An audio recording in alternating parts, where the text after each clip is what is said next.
Good evening, everyone, and welcome to tonight's Ordinary Council meeting. And I welcome those present, and I declare this meeting open on the 13th of November 2024 at 6:02 p.m. We've got a packed gallery, and I appreciate there's other people out there in the foyer, and it's great to see the attendance tonight from the community. We've got quite a bit to get through tonight, so I'd just like to begin with our traditional welcome, which is the City of Swan acknowledges the traditional custodians of this region, the Whadjuk people of the Noongar Nation, and their continuing connection to the land, waters and community, and we'd like to pay our respects to elders past and present and their descendants. I'd just like to read the disclaimer. The terms and conditions of entry into this meeting, they're posted on the door as you enter, so please ensure that you've read them prior to attending this meeting and abide by them. Attendance and apologies. We have all council members in attendance except for we have two staff members who are dialing in electronically, and we have Wendy Cowley and also Ms. Valerie Hodgkins. We have apologies from Councillor Dawn of the Altone Ward and also Councillor Jagdeep Singh from Altone Ward. So I'll just ask Ms. Hodgkins, are you in attendance online and are you in a confidential room? Yes, I am, Mayor. Thank you. And also to Wendy Cowley. Yes, I am, Mayor. Thank you very much. So we move on to part 4, which is declarations of financial and proximity interests and interests affecting impartiality. We have two declarations, one for Mr. Jim Coaten, who's the Executive Director of Operations, and he has declared an impartiality interest in item 14.3.3, which is Roe Estate Structure Plan Lot 24, number 463 Beachborough Road North, and Lot 385, which is number 18 Black Boy Way, Beachborough. And that's Swan SP 2024/3. As a close family member, is an employee of the owner. But I also have one for myself, which is 14.5.4, council member mileage reimbursement. I have lodged a claim for reimbursement of expenses, and that's petrol expenses.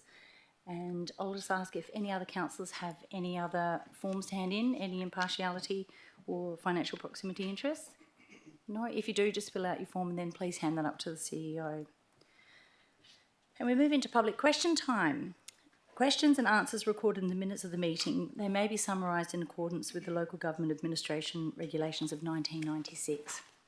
And all questions that were received for this meeting have been answered and they've been responded to and been included in this schedule. So all questions will be published in the minutes of this meeting. And we move to 5.1, which is answers to questions which were taken on notice. So there were no questions taken on notice for this particular meeting tonight. And 5.2, questions relating to reports contained on the agenda. Questions of which due notice has been given. There also have been none that have been received. 5.2.2, questions without due notice for items on the agenda only. So we have Ms. Susan Bluck, Ms. Anna Rowe and Mr. Andrew Osborne and Ms. Angela Charlesworth who registered to ask questions this evening. So 5.3, other questions to items not contained in the agenda. All stops. They will ask those people if Ms. Susan Bluck is here tonight. Would you like to come to the podium? If you just turn on the microphone and if you could just state your name and where you're from and your question, thank you. Good evening, Mayor, councillors and staff. My name is Susan Bluck and I'm from Blackadder Road, Swanview. May I begin? Yes. Yeah.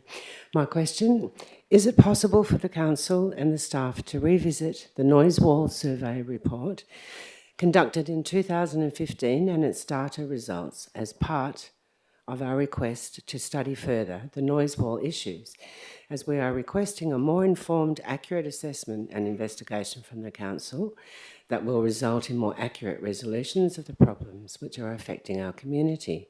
We've already identified homes in the area that are being affected by the first stage of the wall construction, but we note the recent report says the evidence of noise is inconclusive, therefore there hasn't been an accurate measurement of the reflected noise. Thank you very much. Thank you. And so that is a matter that's going to be considered tonight, which I'm sure a lot of you are here for tonight. And I'll ask Ms. Anne Rowe. Anne, if you'd like to come up and state your name and where you're from. Good evening, Mayor. Oh, sorry. Good evening, Mayor Richardson and councillors. My name is Anne Rowe and I live in Swanview. My question is, would the council consider supporting residents if they potentially have to modify or retrofit their homes to make them to the quiet house principles, as other states have financially assisted residents affected by increased rail noise? Thank you very much for your question. Through Mr van der Linde. Madam Mayor, that is not a matter for local government. The quiet house provisions in other states are provided for by the state government. So, and here we've got a state planning policy that controls the noise along rail by the state government, not the local government. Thank you, Mr van der Linde. I'll ask Mr Andrew Osborne if he's here this evening to come to the podium. Good evening. I live in Curtin Way, Swanview. After listening to the councillors' questions to staff and listening and the responses at the November agenda meeting, we've noticed that the area where the south section of the wall planned to be built parallel with Blackadder was suggested to be a suitable site, suitable testing area, as there is no wall, with no wall. Is the council aware that the community has already identified homes in this area being affected by the first stage of the wall? And can the council understand why we are asking for the support our request to present at the October meeting and direct your administration to work with the Noisewell Group to choose the next consultant to ensure the next noise study is conducted in a manner relevant to the current environmental and experiences that are affecting our community? Thank you very much for your question. I'll ask through you, Mr van der Linde. Madam Mayor, in terms of the first part of the question, I think that is what Councillor Johnson's motion is about tonight. So council will consider the first part as part of that motion. And then, Okay, so if you'd just like to repeat that. my apologies. Madam Mayor, in terms of the first part of the question, that is the subject of the motion put by Councillor Johnson tonight, and therefore council will consider that part of it. In terms of the second part of the question in relation to whether we can work with the community in the choice of a consultant, we will follow the council's procurement processes in that regard, which doesn't allow for the community to choose who as part of that process. The community can be consulted once the consultant has been appointed, but they cannot play part in choosing the consultant through that procurement process. Thank you very much for that. And thank you very much for your question. I know we have Ms Angela Charlesworth also registered to ask a question.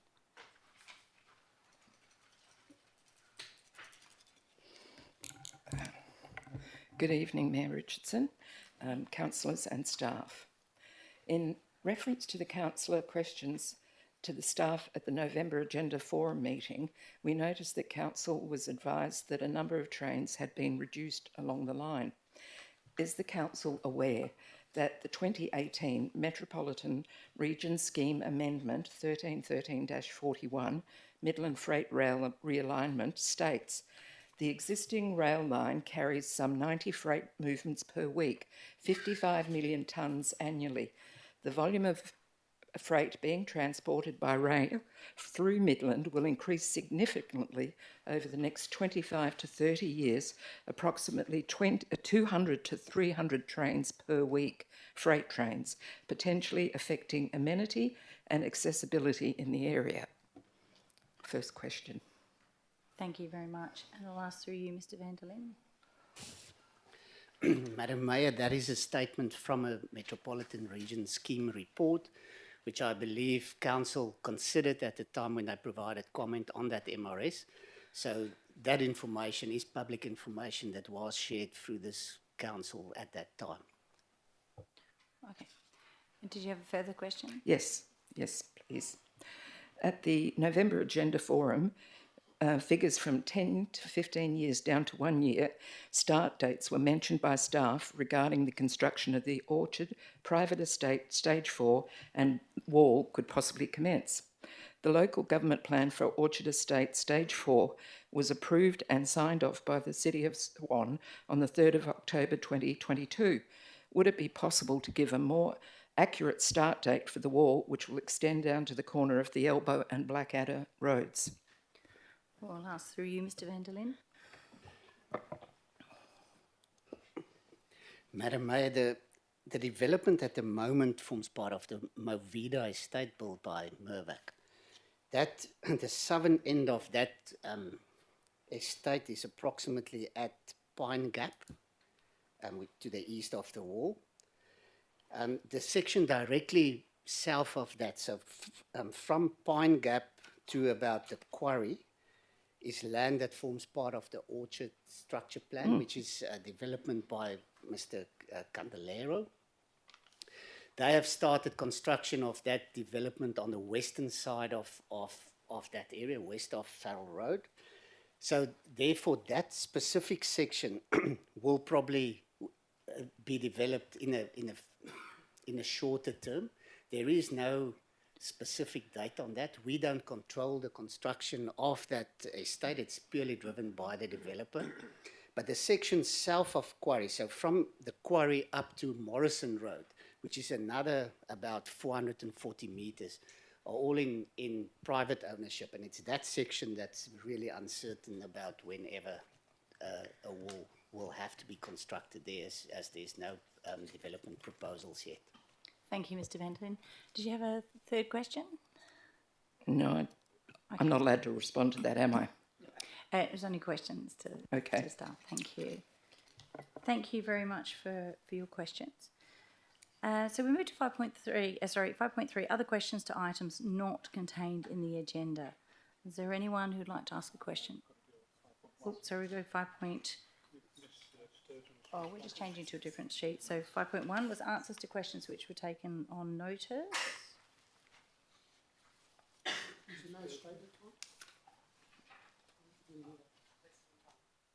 So we've got Ms. Amy Sturgeon, who has sent in 3 questions, and they've been answered and they'll form part of the minutes. And then we move to 5.3.2, which is questions without due notice. Sorry to interrupt, Mayor and councillors. I'm Amy Sturgeon, based in Ellenbrook. I realise it's not necessary for me to ask my questions or repeat the answers that I've been given. I want to say thank you for the answers that I have been given here.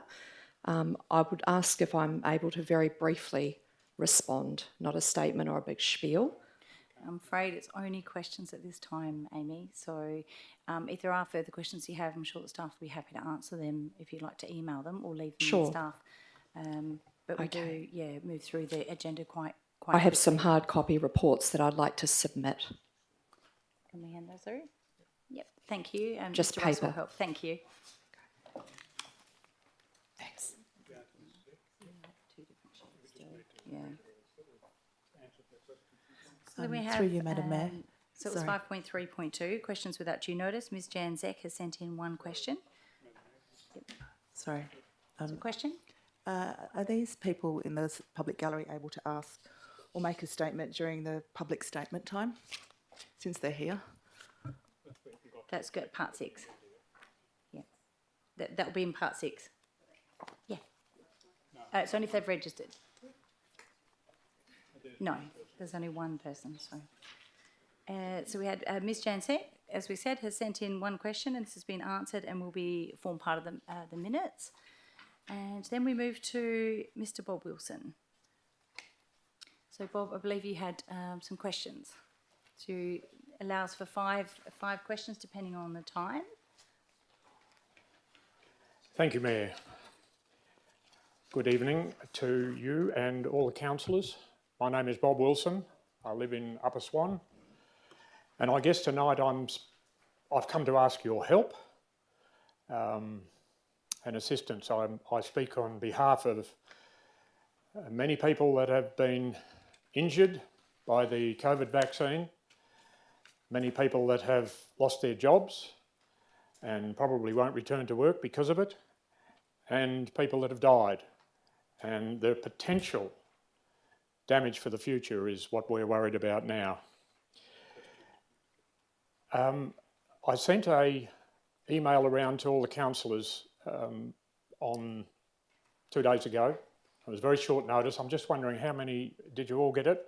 And have you had a chance to read it? Yes, at all? thank you. It's about the Port Hedland motion. So this is your question time, Bob. So this is where you get the opportunity to ask your 5 questions. Thank you. Is it all right if I give a little bit of background to the first question? We normally lead into the questions because you've got I think it was 5 you wanted to make, and we have a 15-minute question time. So if that forms part of your question, it'd be brief. Okay, it's very difficult to ask the questions without a little bit of background, but I guess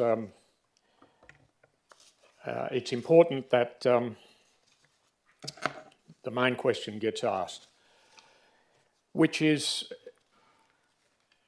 my question 4, but I'm asking about the City of Swan's public health responsibilities, and some of my research and background would show that they have wide-ranging and contribute to an overall health and well-being of its residents. It plays a critical role in preventing disease, promoting health, and creating a safe and healthy living environment. Local governments in Western Australia, like the City of Swan, typically work in close collaboration with state health authorities to implement public health strategies effectively. Do you have a question for If this staff? statement is correct, especially the part that tasks you with creating a safe and healthy living environment, does the City of Swan acknowledge that this issue is well within their remit, and if so, will they join with the Town of Port Hedland Council to formally write to the Prime Minister, the Minister for Health, the Premier and other relevant authorities to demand an immediate halt to the use of these COVID vaccines, pending a full and transparent inquiry into their safety, and to inform the public and medical professionals in their respective areas about these risks? And the risks I talk about is the potential contamination of DNA in the vaccine. Thank you. I'll ask through you, Mr. CEO, if you could respond, please. Yeah, thank you, and thank you, Mr. Wilson. Look, under the Local Government Act, we are responsible for certain areas of public health, but we're not responsible for vaccination or anything to do with the Therapeutic Goods Act. So these are matters you can only take up with the federal government or from a state health perspective with the state government. Excuse me, I'll ask those in the gallery, please, just to be respectful. I'll just ask those in the gallery to be respectful, please. I appreciate that you're here to support Mr. Wilson, but there are other people outside as well who've also, forgone their time. So if you would like to hear the answer, the CEO has provided an answer. Mr. Wilson, if you have a second question. So I guess the answer, my question would be, will the City of Swan explain to their ratepayers why they are ignoring their public health responsibilities as outlined?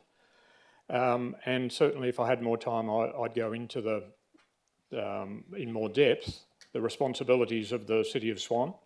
Oh. And why are they refusing to consider the health and well-being of their constituents? I'll ask through you, Mr. CEO. Thank you, and as I explained a minute ago, under our Constitution we all have different responsibilities. At the federal end, they are responsible for the Therapeutic Goods Act. We deal with the state, who are responsible for hospitalisation, anything to do with hospital care. Local governments don't have any responsibility for that. So our strata extends dealing with things like mosquito management, noise, issues of environmental health, but not responsible for the matters that would you have under the question tonight. So I would suggest you refer them to your federal member and if the state member, particularly the Minister for Health. Okay, just one moment, please. Mr. Wilson, did you have a third question? Just one moment, please.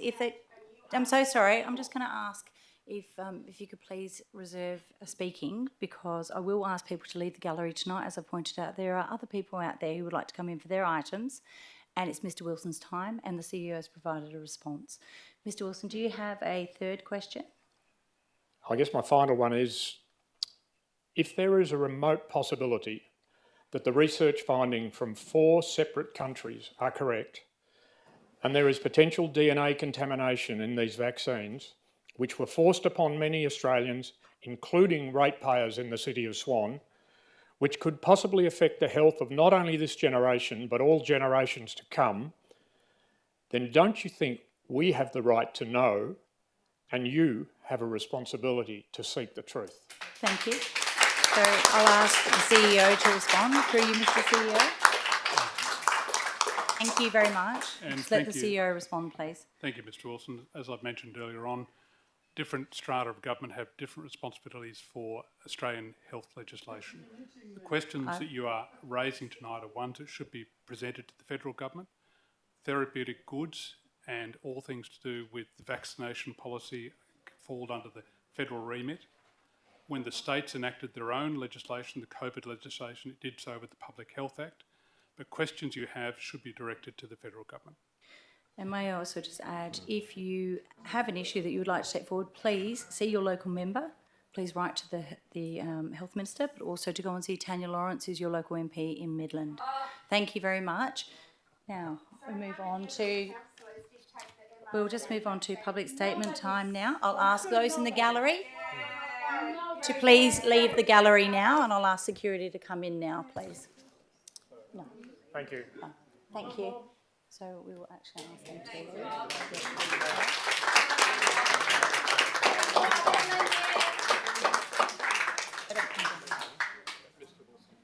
Right, so I'll just reiterate to the gallery, if there is any more continuation of interruptions, I will ask those in the gallery to leave. Thank you. So now we move on to public statement time. So registration for public statement time at council meetings was required by 10 a.m. on Wednesday the 13th of November 2024. And public statements are for general matters of the city and not for items on the agenda. So we have Mr. Bob Wilson, who was registered, and he has 2 minutes to make his statement. Mr. Wilson, would you like to make your statement? Thank you.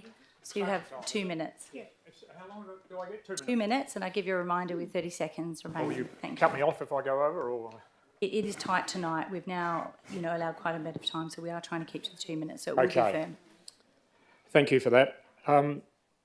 In light of the concerns that I raised before about DNA contamination, I wrote to the City of Swan and councillors recommending they follow the example of the Port Hedland Council, which called for the suspension of the use of our mRNA vaccines within the municipality until such time as these findings could be thoroughly and independently investigated and either validated or refuted. This precautionary measure would align with the principles of first do no harm, ensuring that public health decisions are made with the utmost caution, especially given the severity of the potential risk to community health. There are times during a major crisis such as war when good people stand up and say no more. Well, many of us believe that the last 4 years were this generation's war, and now we are standing up and saying no more. What we ask is the City of Swan Council join with us in demanding the truth from our so-called leaders. We demand a halt to these useless vaccines, which have proved to be neither safe nor effective. And we call for a thorough independent investigation to ascertain that they have the potential to cause untold long-term damage to the people who were forced to take them by their so-called leaders. Some of the councillors from the City of Swan may wish to hide behind the excuse that this is a state and federal government issue and we are only participants in our lowly local council arena. Well, we say, not good enough. You've been elected by your local peers and given responsibility in the public health arena, and now these peers who elected you in good faith are suffering injuries and in some cases even death, and they demand to know whether this has been caused by the COVID-19 vaccine. And now we call on you to show your leadership and support your constituents and support the Port Hedland motion. Thank you very much. It was very good timing.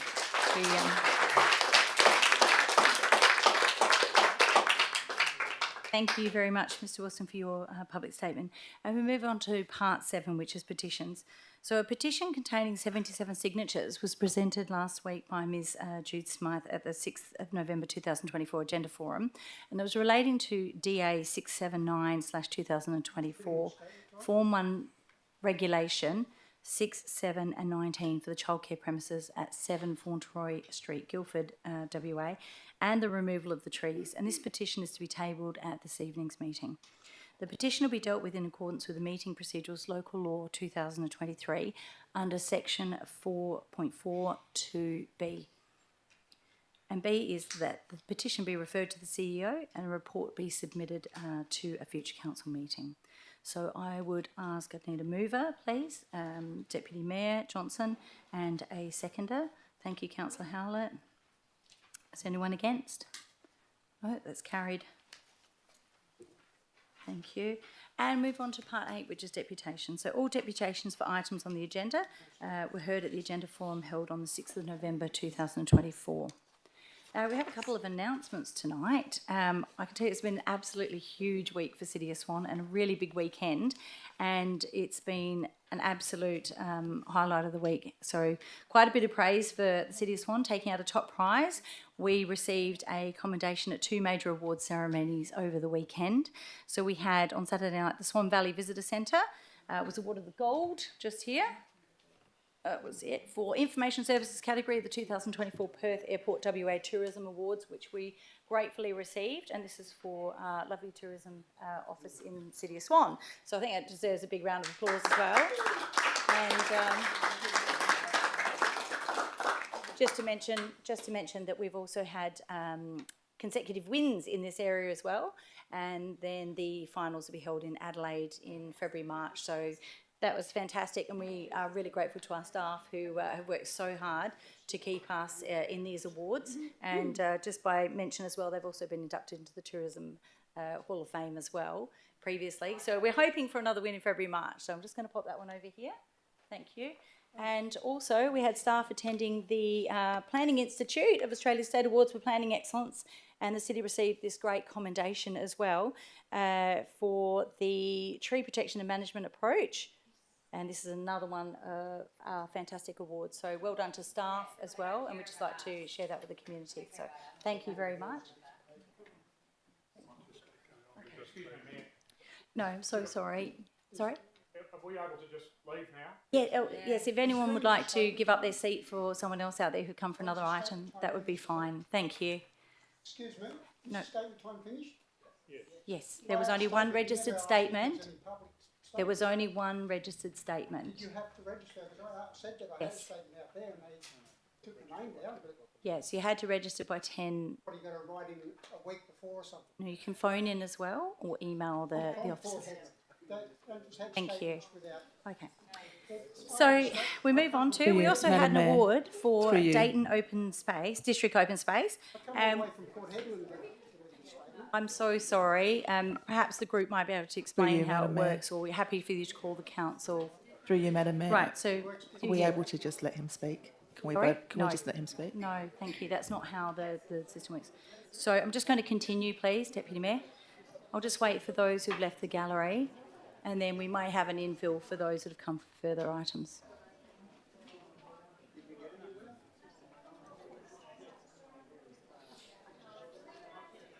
It got changed around, Deputy Mayor, so... Question, Madam Mayor. As we have someone who Question, has Deputy Mayor. attended from Port Hedland, can we suspend the part of the meeting procedures that deals with the order of business to enable the gentleman to make a public statement? For you, Mr CEO? Not a ratepayer. So, thank you. The make your public statements is not an area that you can suspend. It's not a sequence. The requirements for making public statements were they had to register to make a public statement by 10 o'clock in the morning, the day before the council meeting. So we took the one registered statement, which from Mr Wilson, and you've just heard Mr Wilson's statement. So can we suspend that local law that requires public statements to be requested in advance, wherever that is? So they're having trouble hearing in the... My apologies. I think you're having a bit of trouble hearing, is that right? So we might move those microphones a bit closer. And through you, Mr CEO, we're just going to have a look at the local meeting procedural law to see whether that is applicable. And maybe it might have quietened down a little bit in the foyer just there so you can hear a bit better. But I'll just ask councillors if they can speak a bit closer and clearer to the microphones.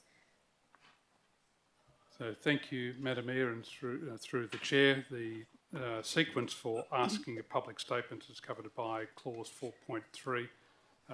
This is one where the protocols are set and published. I don't see that you can actually suspend this part of the session. The rules for making the public statements do not form part of the guidance here. Thank you, Mr CEO. Now, I'd just like to... Just a question to carry on from that. So section 2.2 of our meeting procedures local law is about order of business. So I propose to suspend section 2.2 of our meeting procedures local law to allow the gentleman to make a public statement under section 4.3. And 4.3 does not actually require that a public statement is booked in advance. So I move that we suspend the meeting procedures local law, section 2.2, order of business. Yes, through you, Mr CEO. Thank you. 2.2 just relates to the order of business. It doesn't deal with any other matters that allow you to come back. It simply means that you could deal with matters out of sequence. It's not about suspending clause 4.4 of your meeting procedures.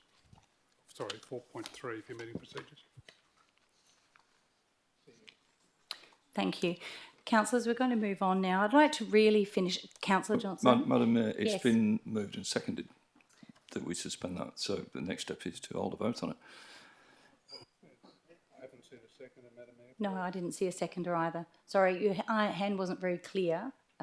So can we still accept that then?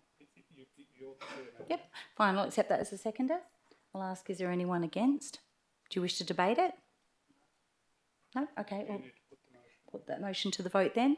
Those in favour of allowing the order of business to be changed, so that would allow the speaker.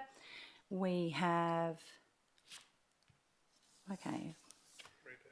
Yep, so we have Councillor Catalano, Councillor... Sorry, we'll go through. Councillor Ringo, Councillor Jones, Councillor Knight, Councillor Henderson, Councillor Prodovnik, Deputy Mayor, Councillor Howlett, and those against is, there we go, Councillor Bowman and Councillor McCulloch, Councillor Miles, Councillor Zanino and myself. So the motion is carried. All you've done is suspend. We've just suspended. Order sequence, that's all. Yep. So, Madam Mayor, I'll move that we move on to item 13 since we've suspended the different sections of the meeting. So I'll move, we go to item 13. Thank you.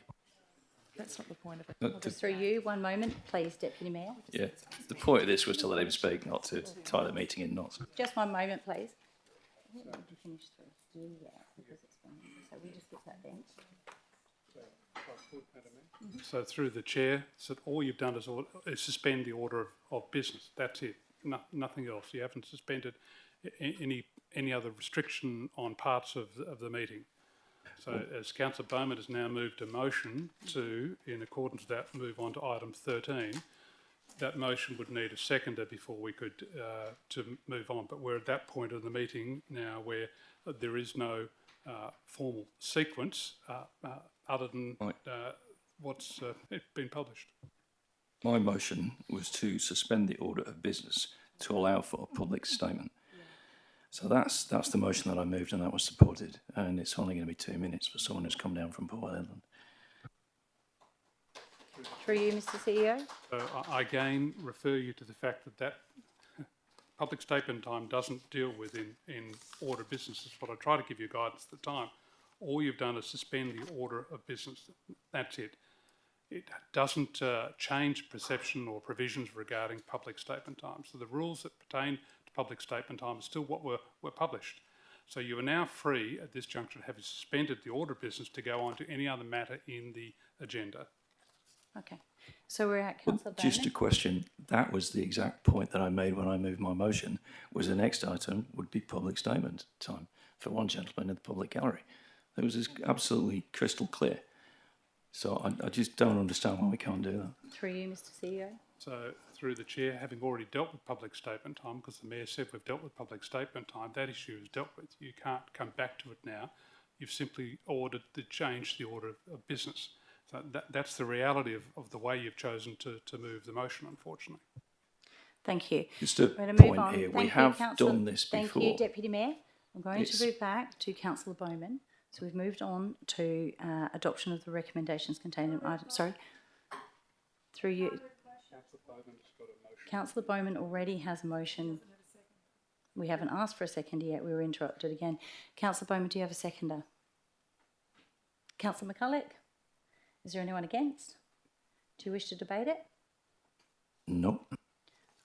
Okay, I'll put the motion to the vote. Those in favour of Councillor Bowman moving to item 13. So Councillor Bowman, Councillor McCulloch, Councillor Zanino and myself, and those against.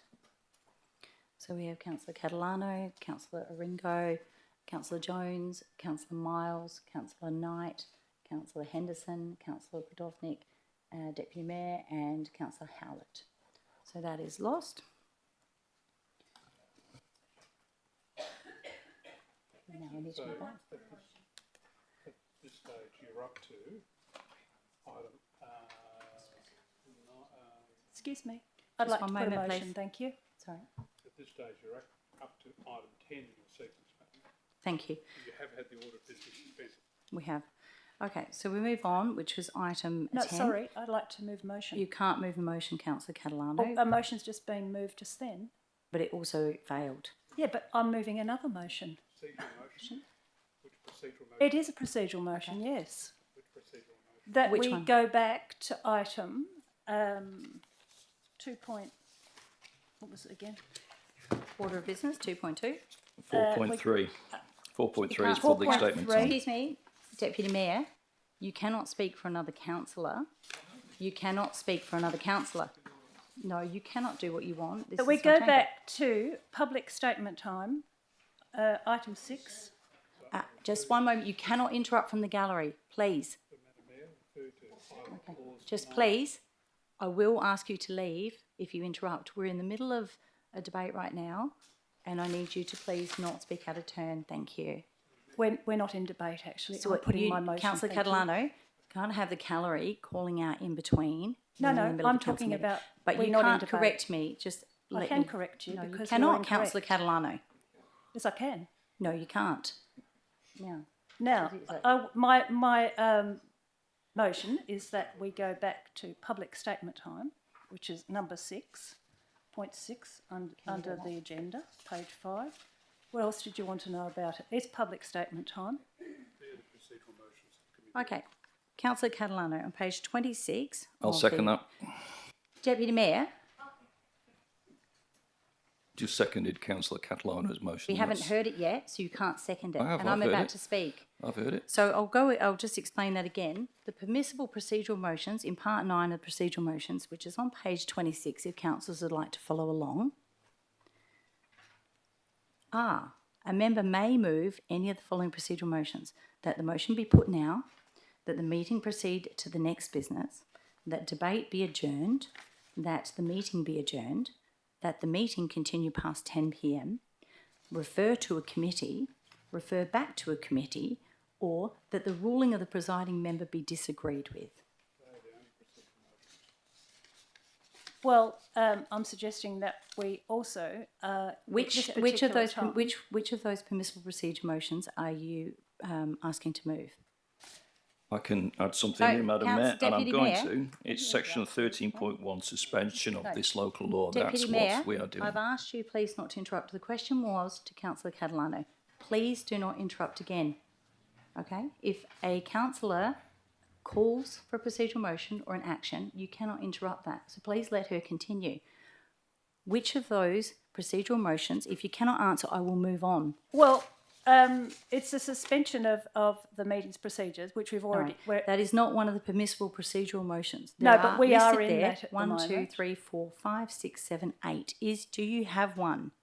If not, I'm going to move on with the meeting. Thank you. So, Madam Mayor, we have already moved and passed a motion to suspend the meeting procedures local law to move to public statement time. That's already happened. The next step is to ask for a 2-minute public statement instead of getting into all Deputy this Mayor, complexity. through you, Mr. We're trying to Chair. help you, Madam Mayor. So, in reference to the comments about meeting procedures, you have simply altered the order of business. We've gone past public statement time. You're now seeking one of the procedural motions you can move, which is not to return back to a previous item of business. You've moved past that.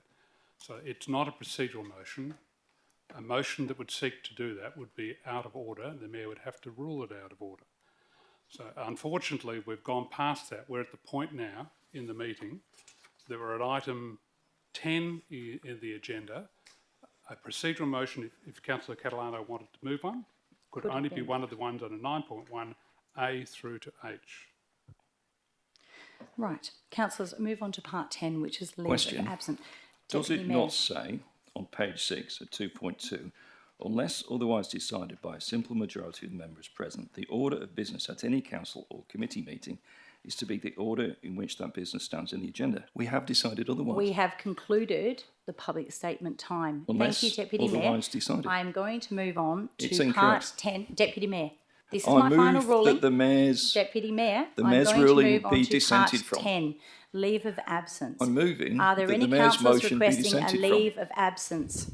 I'll second If that. there are any councillors requiring a leave of absence, could you please hand your form up to the CEO?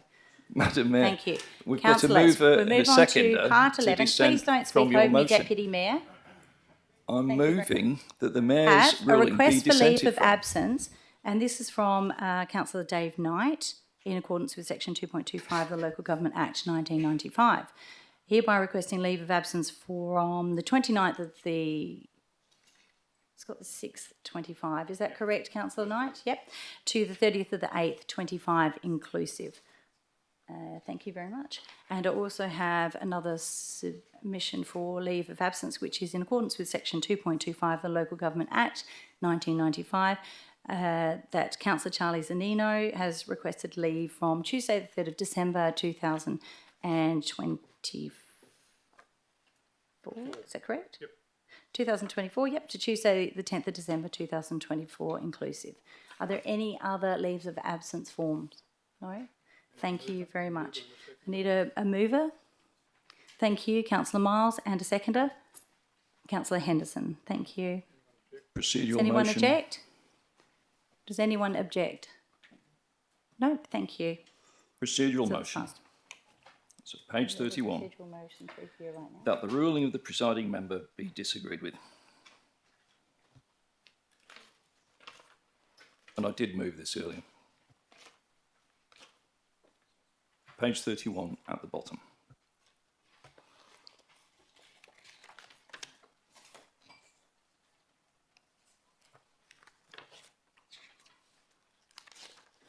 So I refer you to, thank you, Madam Mayor. I refer you to clause 9.22, with the exception of 9 clause 1H, which is the only one now that could be dealt with. A second procedural motion can't be dealt with. So you can consider a procedural motion to the Mayor's ruling, but I don't know what you're actually disputing in terms of the ruling, Councillor Johnson. It's the Mayor not understanding that my original motion was to suspend the order of business so that we could go back to public statement time. So the Mayor ruled against that, moved on, and now I'm moving Yes. a motion I made that a the decision, Mayor's Councillor, motion. Yes, and but I'm we've moved on. moving a motion of procedural motion of dissent to that. So now I need a seconder. Looks like I've got a seconder. Councillor Catalano. You have a seconder? Councillor Catalano, is there anyone against? And did you wish to debate it? Oh, so we'll just put straight to the vote then. Yep, those in favour? Sorry, Madam Mayor. Yes. I'm just a bit confused here. What are we voting on? Because there's been a lot going on in the last few minutes. Would you like to just reiterate? Thank So you. if I could, and bring you back to what had been previously moved earlier on. The motion that was first put, which was to suspend the clause 2.2, the order of business, that was the extent of the motion that was moved. That was moved and seconded and agreed to by council. It simply means the order can be changed.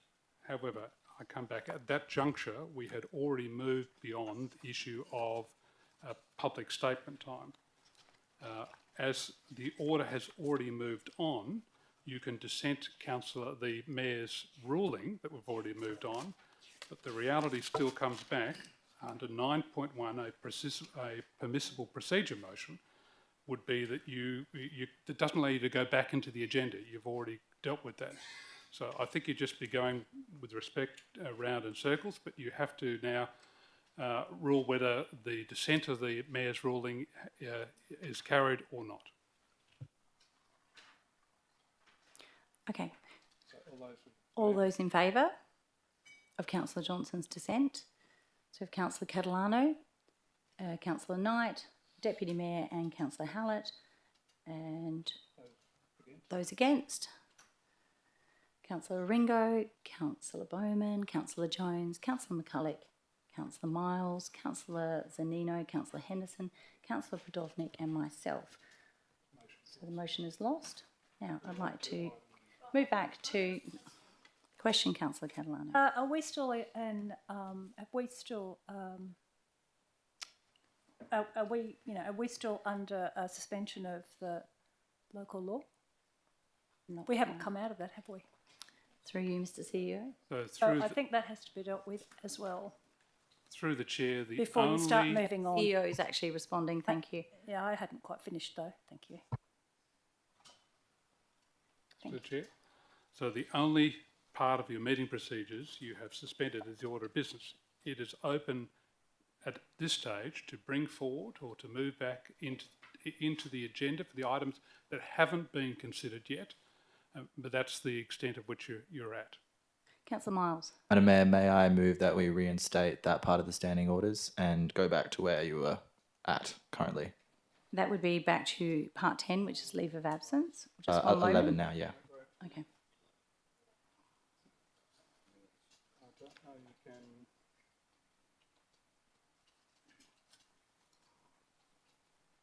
Again, through the chair, as a procedural motion, it's not one that you can come back and I can see that you could reinstate.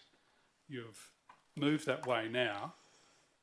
What would be the easiest thing to do is you just continue to follow the agenda and the sequence, but it does allow for items to be brought forward.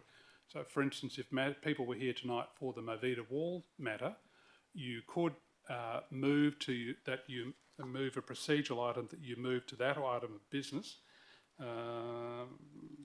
Don't know, it actually only allows you to move to the next item of business. So that would actually then leave all the matters you didn't discuss unresolved. So unfortunately, no one then, when you move the order of business, no one moved to say bring forward item X, Y or Z. You're in this uncertain area now. The Mayor's dissent motion, or the dissent motion against the Mayor wasn't carried. You are now at the issue of item 10, leave of absence. And Madam Mayor, it's back to you. And we had just completed that. And again, I'll just ask if any councillors have any leave of absence, which I'm sure there wasn't any. Thank you. And I'll move on to part 11, which is confirmation of minutes. So 11.1 is confirmation of minutes of the ordinary meeting of council held on the 9th of October 2024. And I have a mover, thank you. Mover is Councillor Bowman and a seconder is Councillor Jones. Is there anyone against? No one against, that's carried, thank you. And move on to part 12, which is business left over from the previous meeting. There was none. That brings us to item of part 13, which is the adoption of those recommendations contained in the report. And that is for items that weren't withdrawn. So for the benefit of the community members that are here in the gallery and those watching online, this means that the council uses a non-block method of decision making, and this means that the agenda items where the council supports the officer's recommendation are not debated separately. And one vote is taken on all of the items, and the officer recommendation is therefore the decision of the council. The following items have not been withdrawn for individual consideration, and they will be dealt with via the en bloc method, and therefore the officer recommendation will be the decision of council. So there are a list, and the list is 14.1.1, which is the draft policy C196, Community and Sporting Facility Allocation, Usage and Management, 14.1.2, which is the policy review procurement, and 14.3.1, which is the proposed amendment to the DA 3162017 to modify the condition 16 development approval lot 23 number 1 of Lake Farm Retreat in Ballajura, which is the DA 316/2017B. Item 14.3.2, which is the proposed amendment number 230 to the local planning scheme number 17 to rezone lot 600, which is number 499 Beecherburra Road North, Beecherburra, from residential to general commercial, which is the LPS 17-230. We have item 14.4.1, the proclamation of Rotary at Great Northern Highway, Apple Street, Kundari Parade, and a portion of Great Northern Highway. There's item 14.5.1, financial management report for the period ending 30th September 2024, and 14.5.2, which is list of accounts paid, and last is 14.5.3, which is change in basis of valuation. So can I have a mover, please? Councillor Bowman, and a seconder, which is Councillor Zanino. Thank you. Is there anyone against? Sorry, quick question. Yep. Is 14.5.4 in there as well? No. Okay. So there's no one against, and that's carried. And we move to part 14, which is the reports withdrawn for debate or absolute majority vote required. So the following reports have been withdrawn for debate or have an absolute majority vote in accordance with the Meeting Procedures Local Law 2023, and they will be dealt with by council individually.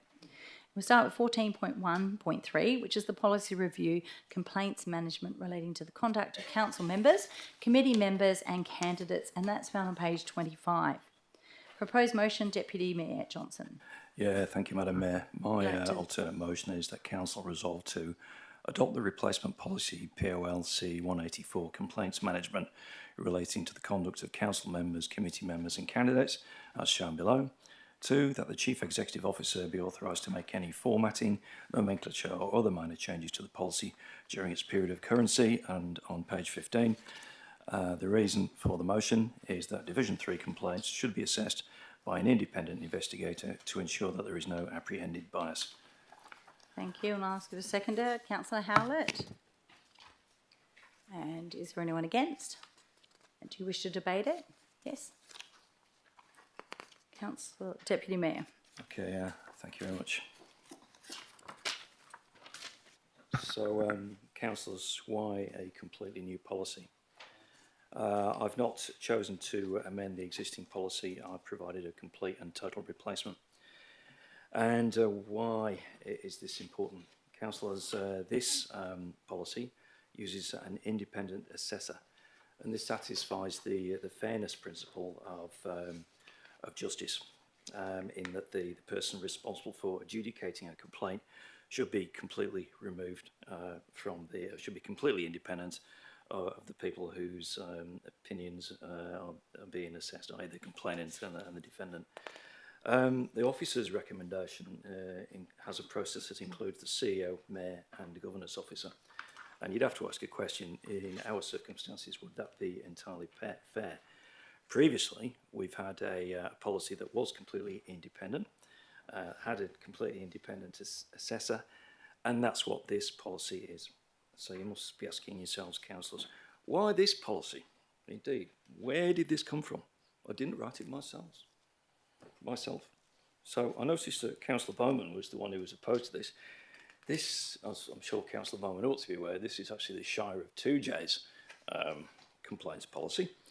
The only changes in it are to replace the word Shire with City, 2J with Swan, and President with Mayor. I read it through and I thought it was an excellent example of a high quality complaints process that's aligned to the intent of Division 3. It is already in use, it is of high quality, and I recommend you support it, councillors. Thank you, Deputy Mayor. Councillor Howlett, would you like to speak to the motion? No, thank you, Madam Mayor. I'm happy with Deputy Mayor's speech. Thank you. Are there any councillors who wish to speak against the motion? Councillor Bowman. Thank you, Madam Mayor. And since Councillor Johnson so kindly referenced the Shire of 2J policy, I'll just declare that I am the CEO of the Shire of 2J. Madam Mayor, we have a process here that we go through when we review our policies. It's a good process. It's an in-depth process. It provides councillors the chance to provide feedback. At times, staff will even come to councillors for a briefing. We had a briefing on this policy on the 15th of May. Some councillors gave feedback. Some gave some input. The revised policy was then provided to council members for a further consultation period, August to September. No further feedback was received. Madam Mayor, a policy like that at the Shire of 2J, which Councillor Johnson is referencing and wanting to put forward, automatically commits the City of Swan to a $3,000 to $5,000 estimated cost when you bring in an external person. This could be an extremely frivolous complaint. It could be a vexatious complaint. It could be a complaint that has no relevance in local government. However, at a cost of $3,000 to $5,000 for every one of those, I question, is that good use of ratepayers' money? Councillors, if this was such an issue and the policy that we had at the briefing and then presented to us through the normal process, where not one councillor, not even me on this occasion, on the final version provided any further feedback, I question why have we got thrown in front of us now with 2 minutes to spare, being 2 days from the point that it received, that I'm aware of, to make this decision. What are the impacts? How will this actually affect other policies? How does it work operationally? I don't know those questions, but I do know those questions from the previous policy because I asked those questions in the feedback period. Councillors, I suggest and I will foreshadow the officer's recommendation. Thank you, Councillor Bowman. I'll ask if there are any councillors who'd like to speak for the motion. Are there any councillors who'd like to speak against the motion? Councillor Miles. Thank you, Madam Mayor. Just rise to say thank you for Councillor Bowman for his contribution. I think it's very clear by the officer comment attached to this alternate motion that there was an extensive process and consultation. The staff work hard to draft these policies, the briefing, the comment period, and this proposal wasn't brought forward. And I think it's improper to be dropping this shortly before a council meeting. A substantial change to a proposed draft policy does not allow the rest of the councillors who may not have all the time during the week to review that late addition to our decision making.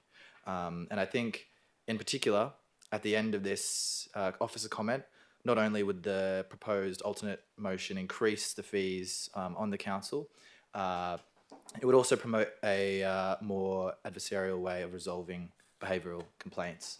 And I think by the reflection of the beginning of the debate in this council meeting tonight, we don't need more adversarial discussion, I think we need to be a little bit more collegiate. And if I learned anything from primary school, you work together with your mates and get the job done and stop pulling each other's hair and just behave. Just to resume your seat, please, Councillor Miles and Councillor Carlano. What is your point of order? It's just completely irrelevant. If you could just please quote your point of order. If you do not have your point of order ready to go, please, and quote the page for everyone else to follow along. If there is no point of order, thank you. Councillor Miles, I'll ask you to be respectful with your comments. Thank you. I'll ask for the last call. Is there anyone who would like to speak for the motion? Councillor Catalano. Thank you. Look, we're here to make a decision tonight about what's before us. People can have opinions about something that they may have for right up until this meeting, actually. And then they may decide that they're going to change their mind. That's what we're doing. We're making up our mind.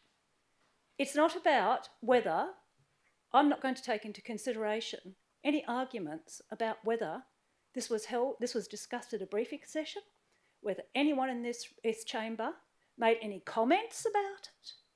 I'm not going to make my decision on that because, you know why? That's irrelevant, in fact. And I think bringing in to the debate irrelevant concerns and issues is not helping the debate either. And I just want to say, sometimes the cost is worth it. When you have impartiality and you have a guaranteed level of impartiality in as much as you've got somebody that is not connected to the organisation, the corporation, someone from outside to make decisions about the conduct, an independent person is actually a very good investment.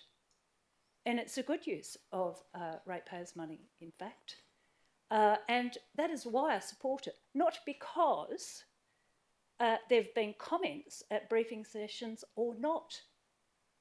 I support it on the facts. And that is what we should all be doing in this chamber tonight. Thank you. Thank you, Councillor Catalano. I'll ask, is there anyone, who'd like to speak for, against? Right, if there's no one who'd like to speak against, I'll put that to the vote. Sorry, your right of reply, Councillor Johnson. Thank you. So, councillors, I think Councillor Catalano explained it quite well. I think that the price of justice is $3,000 a complaint. I don't think that's too much. As councillors are aware, there is an issue of apprehended bias on council. And this motion proposes taking a tried and tested policy from another local government and using it here. It's something I think will be successful. And the other point is this is the decision-making process. It would not have been reasonable of me to attempt to edit the previous policy to incorporate this improvement. Instead, it is simply better to completely replace it with something else that is known to work. And as we saw tonight, we do have difficulties with decision-making and ruling on matters. And that's the exact reason, councillors, why we need to take decisions about complaints completely out of the hands of the city and put them into the hands of an independent assessor. And that's exactly what this does. So be interested to see if Councillor Bowman votes against this. But anyway, Madam Mayor, please put it to the vote. Thank you, Deputy Mayor. Those in favour? Councillor Catalano, Councillor Knight, Deputy Mayor and Councillor Hallett. Those against? Councillor Aringo, Councillor Bowman, Councillor Jones, Councillor McCulloch, Councillor Miles, Councillor Zanino, Councillor Henderson, Councillor Prodovnik and myself. Motion is lost. 1, 2, 3, 4, 5, 6, 7, 8, 9. 4, 9. Sorry. Okay, so we move back to the officer's recommendation. Councillor Bowman. Thank you, Madam Mayor. As I previously advised, I foreshadowed and I'll now move the officer's recommendation. And have a seconder. Councillor Ringo, thank you. Is there anyone against? Councillor Catalano, do you wish to debate it? No? Sorry. Yep. So those in favour? So we have Councillor Councillor Ringo, Councillor Bowman, Councillor Jones, Councillor McCulloch, Councillor Miles, Councillor Zanino, Councillor Henderson, Councillor Prodovnik and myself. And those against?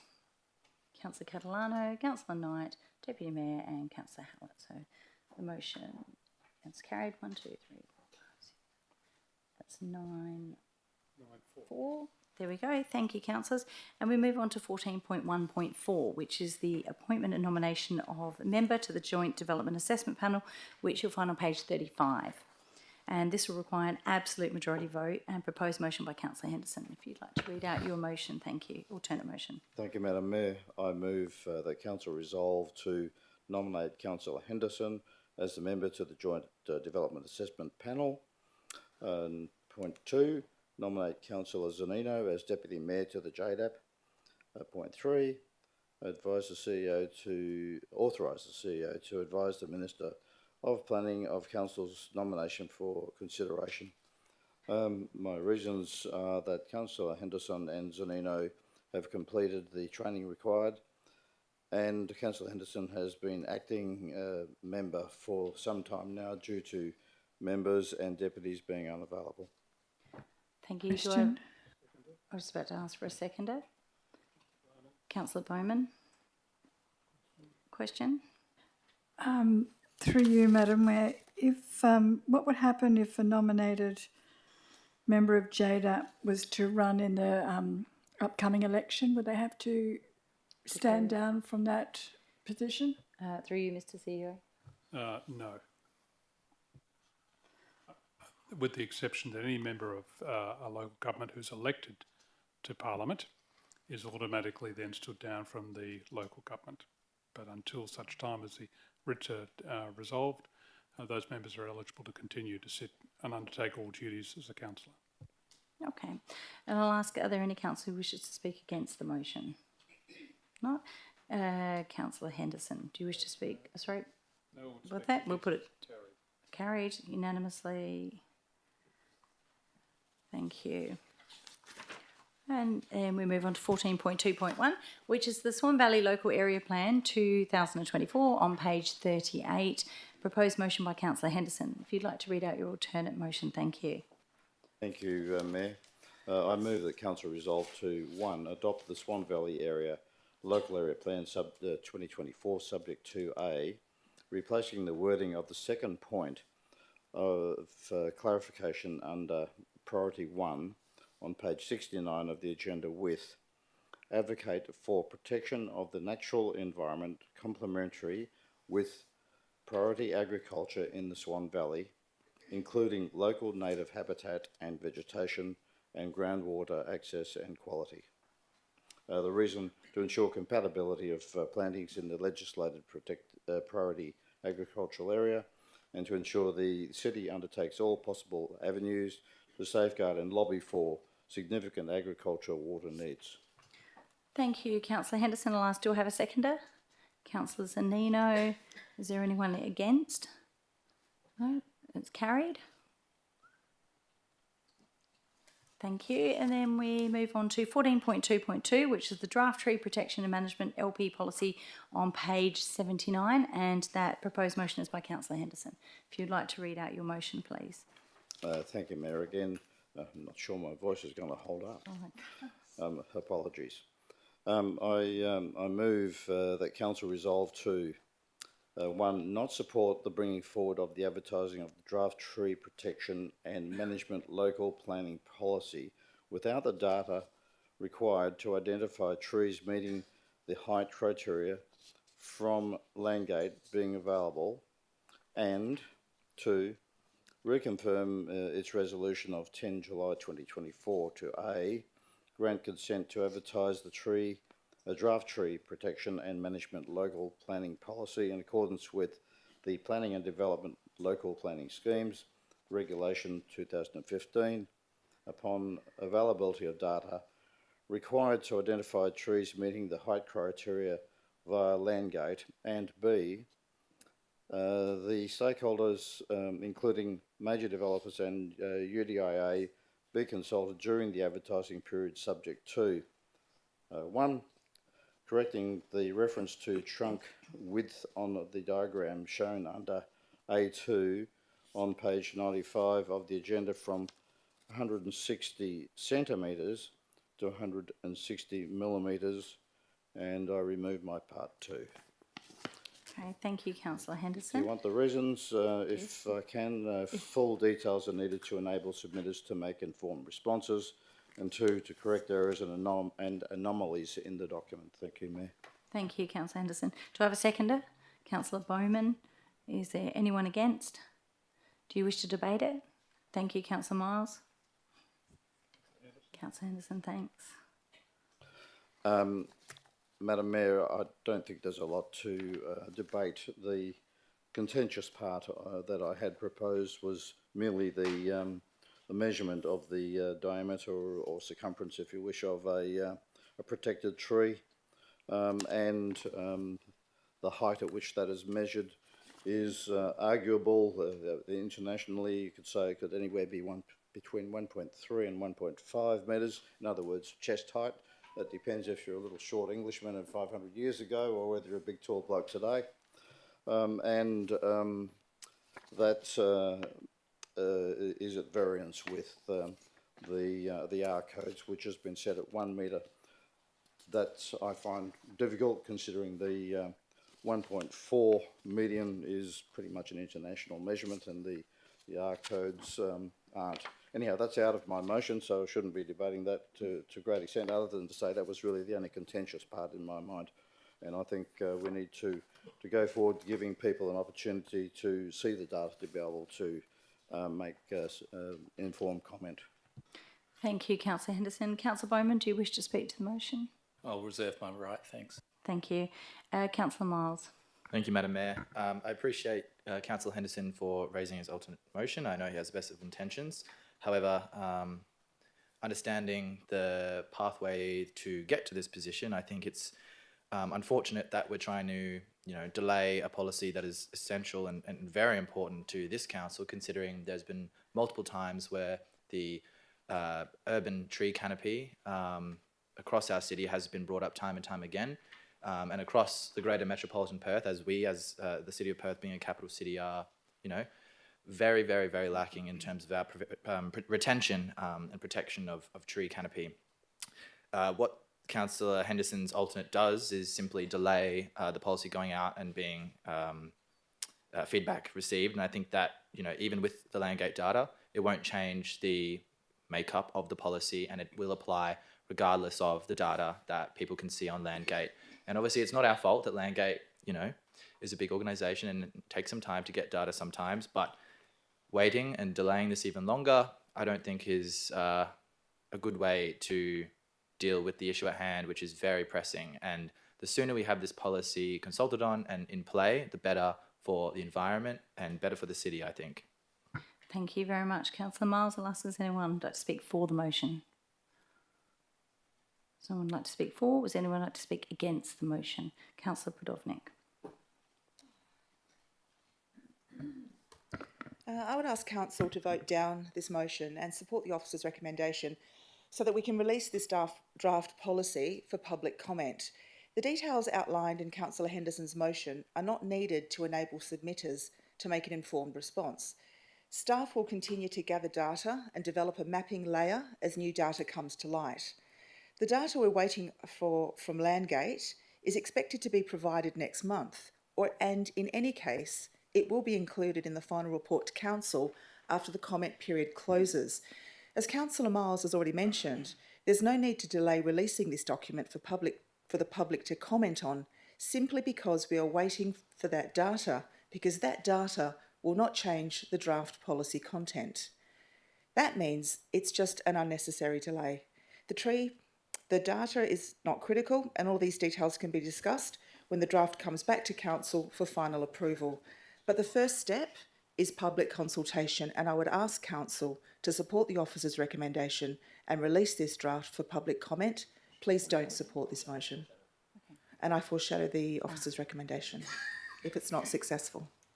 Thank you very much, Councillor Podovnik. Does anyone like to speak for the motion? Councillor Bowman.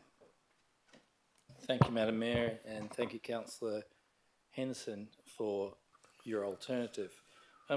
Councillors, I've heard the word delay, not needed, but councillors, I'd like to take you back, and it was a few months, to the 10th July council meeting, when we all agreed unanimously of what was required before we went out to advertise. What has changed? Nothing. All Councillor Henderson, my apologies, all Councillor Henderson is doing is ensuring we follow through on the decision that we unanimously made on the 10th of July. Now, councillors, in my questions to staff, I asked about rushing advertising in the lead up to Christmas, which I had concerns with. I have concerns on going out to advertise a policy when we haven't got all the data. Now, it may not change. It probably won't change, but I'd like to see if it would change.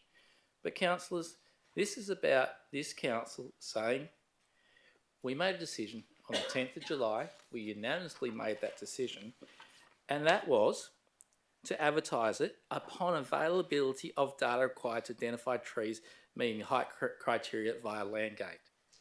I have heard nothing from those who are speaking against of why they've changed that mind or what has been different from the 10th of July. Thank you, Councillor Bowman. I'll ask, is anyone for the motion? Oh, sorry, against the motion? Right, if there's no one against the motion. Anyone for the motion? I'll ask for your right of reply. Thank you. Actually, Councillor Bowman took just about everything I had, and for which I appreciate. Thank you. I think that the key thing here is that having already decided that we were going to seek the information such that everything was on the table was the key. And I think our residents expect, even if there's not going to be a change, they expect to have information available to make their submissions. And that's the key here. That's the one reason that I'm standing here, is because we have an obligation to ensure that we give them that opportunity. And let's be clear, by the time this process runs through, as part of timing, the expectation will be that by the time submissions are dealt with and the like, we may well have that detail from Landgate. So the key point there is that that's probably a moot point in terms of saying it's going to delay things. But I think we've got to be absolutely resolute here, councillors. We're here for the community. The community don't want to be railroaded. They don't want to be told this is how you're going to respond to, and we're not going to give you all the data. They want to know information. They want to feel as though they have an opportunity to respond to things that we ask them to respond to with all the information available. So, councillors, please support this motion. Thank you, Councillor Henderson. We'll now put that to the vote. Those in favour? Councillor Ringo, Councillor Bowman, Councillor Jones, Councillor Zanino, Councillor Henderson, Councillor Howlett, and myself. And those against? Councillor McCulloch, Councillor Miles, Councillor Knight, and Councillor Podovnik, and Deputy Mayor Johnson. The motion is carried. My apologies, Councillor Catalano. Did you have your hand up at the beginning? I did, yes. I don't see that hand up at all. So just through the chair, just take Call again. I'll just ask for that vote again. Those in favour? Councillor Ringo, Councillor Bowman, Councillor Jones, Councillor Zanino, Councillor Henderson, and Councillor Howlett, and myself. 7. And those against? Councillor Catalano, Councillor McCulloch, Councillor Miles, Councillor Knight, Councillor Podovnik, and Councillor Deputy Mayor Johnson. So it's carried 7-6. Okay, I'll move on to item 14.2.3, Movida Estate Acoustic Wall, page 97. Thank you those in the gallery that are still here and those that came in to support tonight. And Deputy Mayor Johnson, if you'd like to read out your alternate motion. Yeah, thank you, Madam Mayor. My proposed motion is that Council resolve to note the findings of the completed investigation into the suggested noise mitigation treatments to the noise wall, indicating that options to install acoustic cladding, sound backfill and reducing the speed of the trains have, based on the analysis to date, have been found to be not feasible. Progress planning and design to include Blackadder Road in the City Street Trees Planting Programme, noting the requirement for ARC's approval where the rail corridor may be impacted.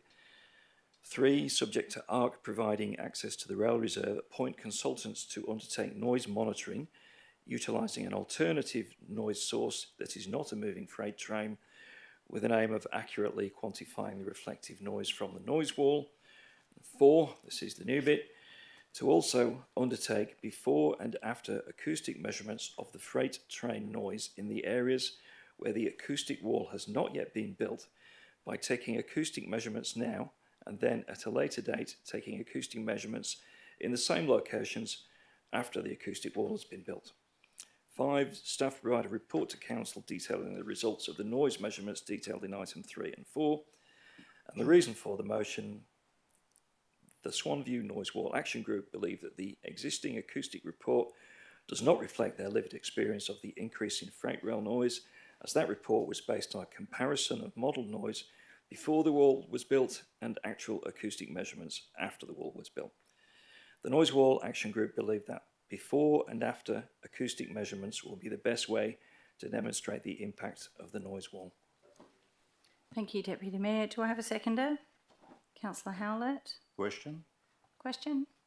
Madam Mayor, there's some action required here from staff and contractors perhaps. Have we some indication of what this may cost? Through you, Mr van der Linde. Madam Mayor, as indicated in the council report, if we get a static noise source provided internally by council, by the city itself, and we don't have to hire that in, the cost of the measurements proposed by the officers will be in the order of $20,000. Then if we also include the before and after measurements as proposed by Councillor Johnson in his additional point 4 of the motion, that will add between $5,000 and $10,000 to that. So in total, the cost will be between $20,000 and $30,000. So, Madam Mayor, a further question, if I may. Where would the budget come from for that? Through you, Mr van der Linde. Madam Mayor, that is not been budgeted for specifically in this financial year, but we've discussed it, and within the operating budget, one will be able to move other projects and work around to be able to do this. If we have to do the before and after measurements, some of this work will probably go into a next financial year as well. So it may be that part of that cost will be carried over to the next year. Okay, thank you. I'll ask, is there anyone against the motion? Do you wish to debate it? No? I do. Okay. Deputy Mayor? Yeah, thank you, Madam Mayor. Yeah, look, councillors, the change to the officer's recommendation is to undertake before and after acoustic measurements. And this is because this has been asked for by the community who live in Swanview. They don't ask for very much, and as Mr van der Linde has told us, the cost of this additional study would be between $5,000 and $10,000, which, as Mr van der Linde has said, is easily obtained from within the existing operating budget. Councillors, I'll just draw your attention to page 160 of the report and page 162. The issue we've got here is that we've got two different noise level increase reports. One shows on page 160, that green area there shows a very modest increase of no more than about 1 decibel. To page 62, what you'll see there is looks like greater than 5 decibels. Now, 5 decibels is very noticeable. And that is the lived experience of the people in Swanview. And that's why they want another study done, because they feel that the report, which suggests that the outcome of the acoustic study indicates that the result is inconclusive as to whether the wall is creating more noise, doesn't align with their actual lived experience. And we had one lady at the agenda forum who gave us a report showing the noise that she received on her Apple Watch and the time when she woke up. So I think she did quite a good layperson study there, and that's the kind of thing that we're looking for. How can we do a before and after study? The wall is not yet complete. So if you look on page 162, you'll see there's a red line. That's the constructed wall. And the wall is going to go further to the south when Orchard Estate and the remainder of Movida Estate is built. So it is perfectly feasible to do before and after study, and the community are happy to provide some locations in Swanview where we could do before measurements, and then once the wall is built, we can do after measurements. Why is before and after important? The community want to be able to demonstrate conclusively that there is definitely a problem here. And if we can demonstrate there is a problem, then we can proceed to lobby the state government to put in place some mitigation measures. There have been mitigation measures put in place for the people in Midvale on the Movida side. Our people who live in Swanview also want to have mitigation measures to reduce the sound in their location. That is the reason for my alternate motion, councillors. I'm supporting what the community want. Thank you. Councillor Howlett is the seconder. Thank you. Councillors, you've heard from the residents, the affected residents of Swanview, so now please support those residents and vote in favour of Deputy Mayor Johnson's motion. The original acoustic report was inconclusive, yet the lived experience of the residents is very real and affecting them. The wall is not complete and is set to expand further north and south, where we can expect the number of affected residents by the reflective noise to likely grow. In light of the email received from Mundaring Shire President Paige McNeill this afternoon, we now know that there was a petition received by the Shire of Mundaring by affected residents in their section of Swanview, requesting that the Shire of Mundaring liaise with WAPC and the City of Swan to address the negative impacts of the increased noise. This is an opportunity to get it right, and tonight, voting to support Deputy Mayor Johnson's motion gets us a step closer. As Councillor Henderson said, we are here for the community. Please support this motion. Thank you, Councillor Howlett. I'll ask if there are any councillors who want to speak against the motion. Madam Mayor, amendment. Amendment, Councillor Bowman. And Councillor Johnson sort of indicated on this. It'd be a number 6, and it would be lobby the state government for financial assistance or financial funds to pay for so lobby the state government for funding to address this issue. Is that acceptable? Yeah, that's acceptable to me. Yeah. Thank you. Question, Councillor Catalano. This is for staff. Why can't we get the developer to pay for it? Through you, Mr. van der Linde.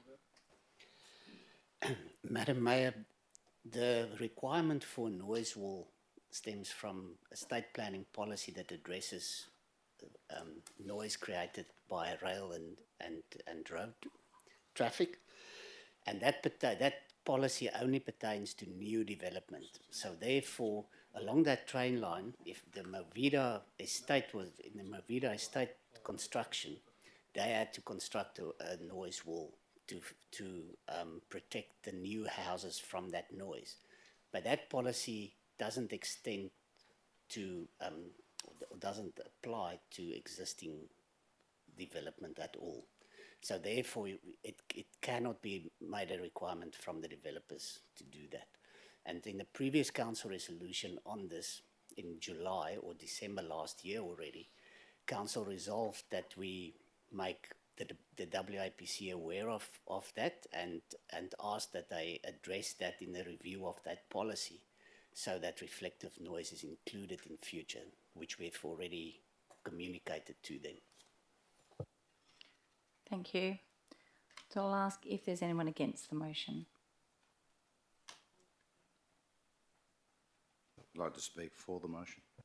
Do you like to speak for the motion? I just want to bring council's attention to one part. Whilst I do support this, under Standing Orders 7.2.1F, misleading information, the gallery probably won't understand that the detail is that 5 dB is on the margin of a hearing change. 6 dB, which is a doubling of actual sound, 6 dB is the threshold at which most people start to hear a change. So whilst it was said that 5 dB was significant, it's not. What is significant is I believe that the detail that we've got and the detail that was presented in the original application is likely flawed, and I think once we get to the bottom of that, we'll know where we stand. Is there anyone against? Right, if there's not, I'll put the motion to those in favour. So we had Councillor Catalano. Yeah, we still need to call the names out. So Councillor Catalano, Councillor Ringo, Councillor Bowman, Councillor Jones, Councillor McCulloch, sorry, Deputy Mayor, Councillor Miles, Councillor Knight, Councillor Zanino, Councillor Henderson, Councillor Podovnik, Deputy Mayor Johnson, Councillor Howlett and myself. It was carried unanimously. And we move on to 14.2.4, which is Economic Development Strategy 2024 to 2027, page 171. And this is withdrawn to and opposed by Councillor Catalano. So I need a council member to move the officer's recommendation. Councillor Bowman, seconded by Councillor Ringo. And do I have a seconder? Oh, sorry, Councillor Ringo, you were a seconder. And is anyone against? Councillor Catalano, do you wish to debate it? Councillor Bowman.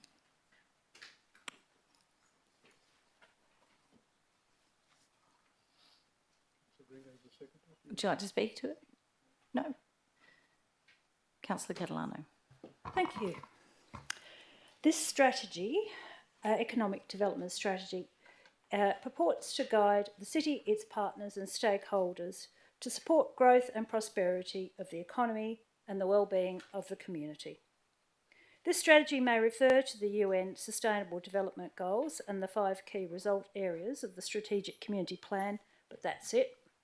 Lots of green pictures, but it does not address the inherent tension between economic development and the smashing of the natural environment. Just have a look at Malaga and Hazelmere as 2 examples of where this has happened. This has to change because community well-being is linked inextricably to a healthy natural environment. There are no jobs on a dead planet. Sustainable economic development is not easy, but we have to do better. So it's balanced with conserving the natural environment. This strategy should be that guide, but it isn't. It fails to identify the risk of harm to the natural environment from economic development and therefore the risk to the well-being of the community. It's now time for the City of Swan in these strategies and the high-level planning documents they have to identify the tension between economic development and preservation of the natural environment and identify how harm to the environment can be mitigated, in fact, even avoided. Leaving these considerations to the building permit stage is too late. All the bush, the creeks, wetlands will have already been bulldozed and filled in. The city's natural environment, a fundamental requirement for human well-being, healthy land, soil, water, air and biodiversity, cleared and forever extinct. This strategy will guide the last greenfield commercial development between Ellenbrook and Bullsbrook for a huge industrial area 2.5 times the size of Hazelmere and Malaga, with no mention about how the balance between economic and development and the natural environment can be achieved. There's a lot in the strategy about community wellbeing, jobs, etc., but with projected 300,000 people and a wrecked environment, this is, to me, a frighteningly dystopian future. Also, it's time that Ellenbrook was recognised as and planned for as a strategic centre. Midlands traffic problems and planning blight means it's unlikely to deliver the boom in education, retail and transport promised for decades. Ellenbrook currently has twice the population of Midland. The population of the Ellenbrook catchment is expected to quadruple. So this strategy should identify and plan for Ellenbrook as a strategic centre now. What's everyone waiting for? I'm not trying to choke development, I'm a realist. This strategy should be called tourism with trucks. And Thank that's you, not a good Councillor mix. Catalano. Thank you. I'll ask, does anyone like to speak for the motion? Councillor Miles? Thank you, Madam Mayor. I'd just like to start and thank the staff for all the hard work to, develop the strategy over a long period of time. And I think, we have a really good team of talented people who are out there and trying to pivot our local government to ensure the best results for our ratepayers, because a strong jobs market locally is really good. Strong tourism industry is really good for our ratepayers and our community as a whole. And I'll just remind council that in our strategic community plan, we have different focus areas: natural environment, economic, social, built environment, and governance. And we have plans and strategies that are informing each of those KRAs. So this is just one element out of the bigger picture, and I hope we all get behind the good work of our city. Thank you. Thank you, Councillor Miles. I'll ask if there's anyone against the motion. If there isn't, Councillor Bowman, your right of reply, please. Thank you, Madam Mayor. And Councillor Miles must have been looking at my notes, because I actually said that it's one of many informing strategies. But councillors, I agree with Councillor Catalano. Ellenbrook is going to be the strategic centre. It is the strategic centre. It is the graphical centre. And it happens to be the ward I represent. But councillors, economic development, you need jobs for where the people live. And councillors, if I was just to look at the executive summary, point 3, these are the 3 key principles. Employment is essential to community well-being. If there is no jobs, there is no community. If there is no community, well, then I have a question. So councillors, this, as Councillor Miles said, is one of many of our strategies. I understand that most of our strategies talk to each other, not literally, but councillors, this to me, I have no issues with it. I think it's a good strategy. Can it be better? Always, every strategy could be better, but it's pretty good for what we've got now. Thank you, Councillor Bowman. We'll now take a vote. Those in favour? So Councillor Bowman, Councillor Ringo, Councillor Bowman, Councillor Jones, Councillor McCull. Oh, no, Councillor McCulloch, Councillor Miles, Councillor Zanino, and Councillor Henderson, Councillor Brodovnik, and Deputy Mayor, and myself. And those against?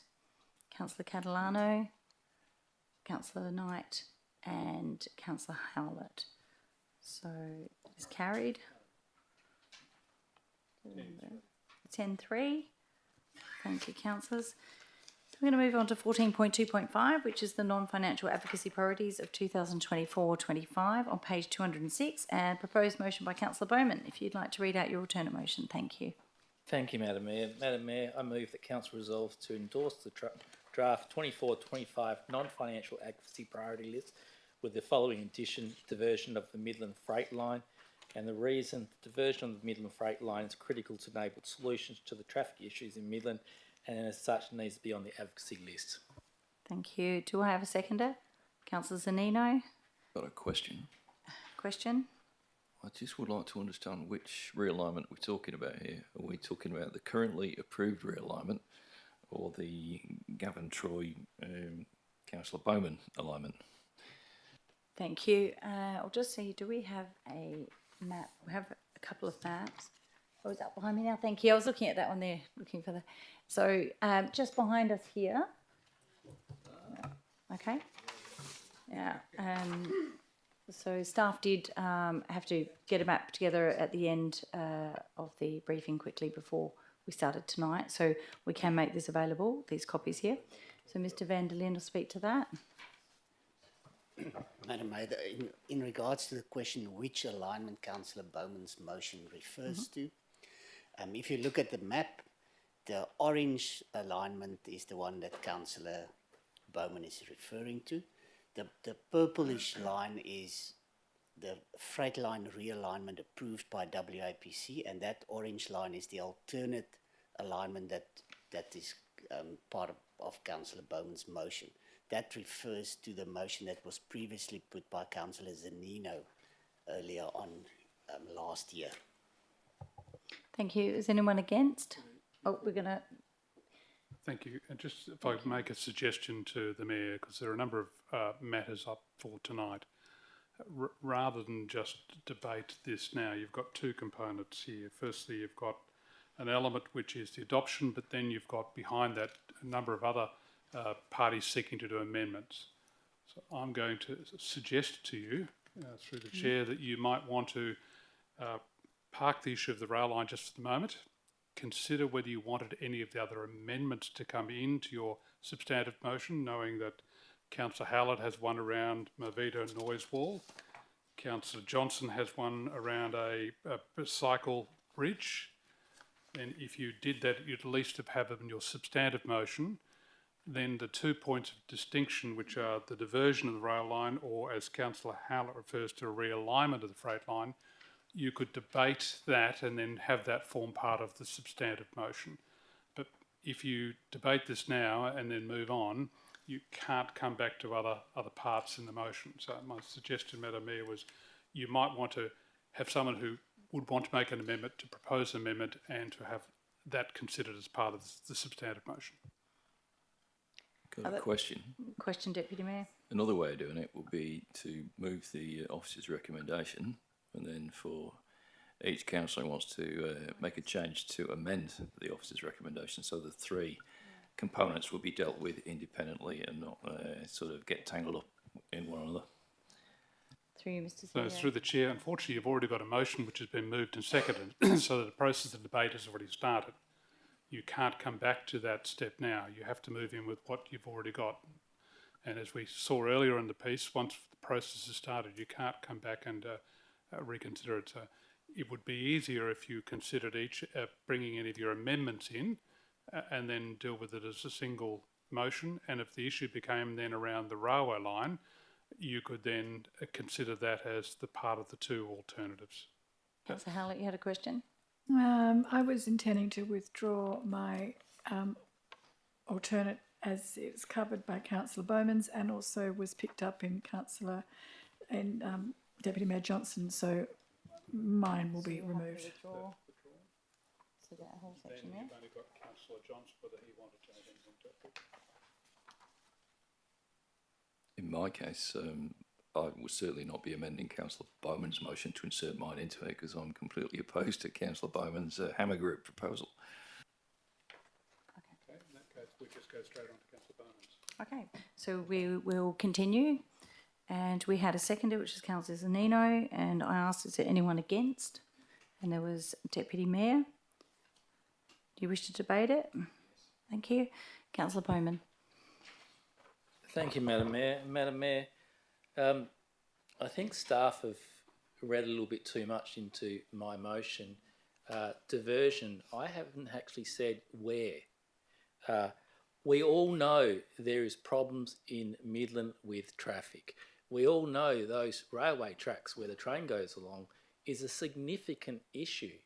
We all know that without doing something with those railway tracks, that we will not be able to fix the problems of Midland and its traffic. Councillors, this was one of the ones that we all said it should be included.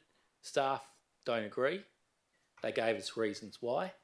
And I am simply going back to what the councillors had indicated that they wanted to see on the advocacy list. Now, councillors, if it helps, I'm happy to put diversion / realignment of the Midland Freight Line. I'm happy to change the word there to say put it up in the sky as well. But until we get the changes to the railway tracks and those big long trains, we cannot fix the traffic problems of Midland. How many times do we get Facebook posts, emails, or anything else about the traffic issues in Midland? Councillors, we need to advocate. Now the state government, the federal government, whether they're blue, red or purple like me, who cares? Because we need to advocate for our community and our residents to change what is there now, or otherwise, guess what, councillors? It's just going to get worse, and it's going to get worse. Blame? Let's not put the blame on anyone. I reckon a few developers could be blamed. I think this council many years ago could be blamed. I think the economy could be blamed. And I think state and federal governments could be blamed. But what we need is to work together for a solution. And that solution must be to help the people of Midland and everyone else that goes through Midland to be able to actually move. Otherwise, and we're already seeing it now, it's going to be gridlocked. Thank you, Councillor Bowman. Councillor Zanino, did you wish to speak as a seconder? Yes. Thank you, Madam Mayor, councillors. I rise to support Councillor Bowman's motion. It makes sense. I think that, as Councillor Bowman has already indicated, he has not identified any particular route. All he said is that, you know, diversion of the Midland freight line. I think we all heard this evening as part of the deputations that were, not deputations, the questions, I think, which happened earlier on. There was a statement that the increase of the freight trains in the future will be astronomical. And all those freight trains will be going through Midland. You can't leave that freight line because it's just not going to cater for that amount of trains, because when they come through there, they have to slow down, they have to proceed in a very slow fashion through Midland, and they're up to 2 kilometres in length. And if you've got, you know, 200 freight trains a week coming through there, it's going to have astronomical effects to the, you know, traffic congestion and everything else in Midland. Therefore, this has to be addressed. Whether it goes through the existing alignment or another alignment or whatever, you know, no one has identified a particular alignment. Councillor Bowman hasn't, I have not. All we need is someone to advocate for the City of Swan and for the City of Midland, because Midland is supposed to be a major regional centre, and for it to develop, you can't have freight trains of that magnitude coming straight through the centre of Midland and multiplying by those figures that were quoted. So we need some advocacy to relay these concerns to both state and federal politicians and make the point known that it has to be rerouted. Let them come up with a solution. You know, they may come up with some brand new solution which is going to be, you know, supported by everyone. But all we're saying is it has to be done. And if we leave it and ignore it, it's not going to go away, it's going to get worse, and it's going to get to the point where you can no longer do anything about it. It's already been left too long. So I full-heartedly support this, and I think that it should be one of the major advocacies for Midland. Thank you. Thank you, Councillor Zanino. Amendment. Deputy Mayor, amendment. Yeah, my amendment is to add the following words after diversion of the Midland freight line. And those words are to the WAPC approved realignment. Councillor Bowman? No. So that's not accepted. Thank you. I'll ask, is there any councillors who wish to speak against the motion? We're looking for a seconder to my amendment, Madam Mayor. Seconder? Do I have a seconder? Councillor Catalano? Is anyone against? Councillor Bowman, do you wish to debate it? Thank you. Deputy Mayor. Thank you. Councillors, what we're going to need to do here is just explain a little bit of the history here. It is well accepted by your Midland Guildford Ward councillors and by just about by everybody in the Midland area that we need to realign the freight rail line that goes through Midland out of the Midland area. And in, I think it was 2016, Eric Lobsden, who at the time was the chairman of the WAPC, came to this council and showed us a proposed realignment that he had in mind. This council approved that realignment. It is now part of the WAPC's planning, or the Department of Planning's planning for the Midland area. And that alignment is currently taking effect. So my understanding is the state government is buying land. That alignment is well understood. Appropriate planning measures are put in place to prevent people building on that rail alignment. That rail alignment was chosen in a way to remove the rail line from Midland and to have the minimum impact on the community. For those in the public gallery, it would not take the freight rail out of Swan View. In fact, it might be a good idea if the staff could put up the diagram they had earlier and we can actually take a look at it. But the alternative, a different proposal has been put forward by the Hammer Group that is supported by Councillor Bowman and Councillor Zanino, who are not Midland Guildford Ward councillors and do not live in the area. Their proposed alignment would do enormous damage in Bellevue, would take out at least 50 houses and make most of Bellevue quite an unpleasant place to live in. It would go through the Bush Forever site in Bushmead and would also blast straight through the new, I don't recall the name of the subdivision, but there is a new subdivision in Mondaring along the banks of the Helena River. The name of it still isn't coming to me. That subdivision is currently underway. It is currently being built. So the result would be damage to an existing well-established suburb, damage to an existing subdivision that's currently being sold, and damage to a Bush Forever zone. So, councillors, this. I think a letter was written to the Minister for Planning, it was Rita Safiotti at the time, and we never got a response. And I asked the Mayor at the time, Mayor David Lucas, what the result was, and he said that he'd been told informally that they weren't going to consider it because they thought it was ridiculous. That's your time. That's why I'm opposed to it. Catalano as the seconder. This has come up before.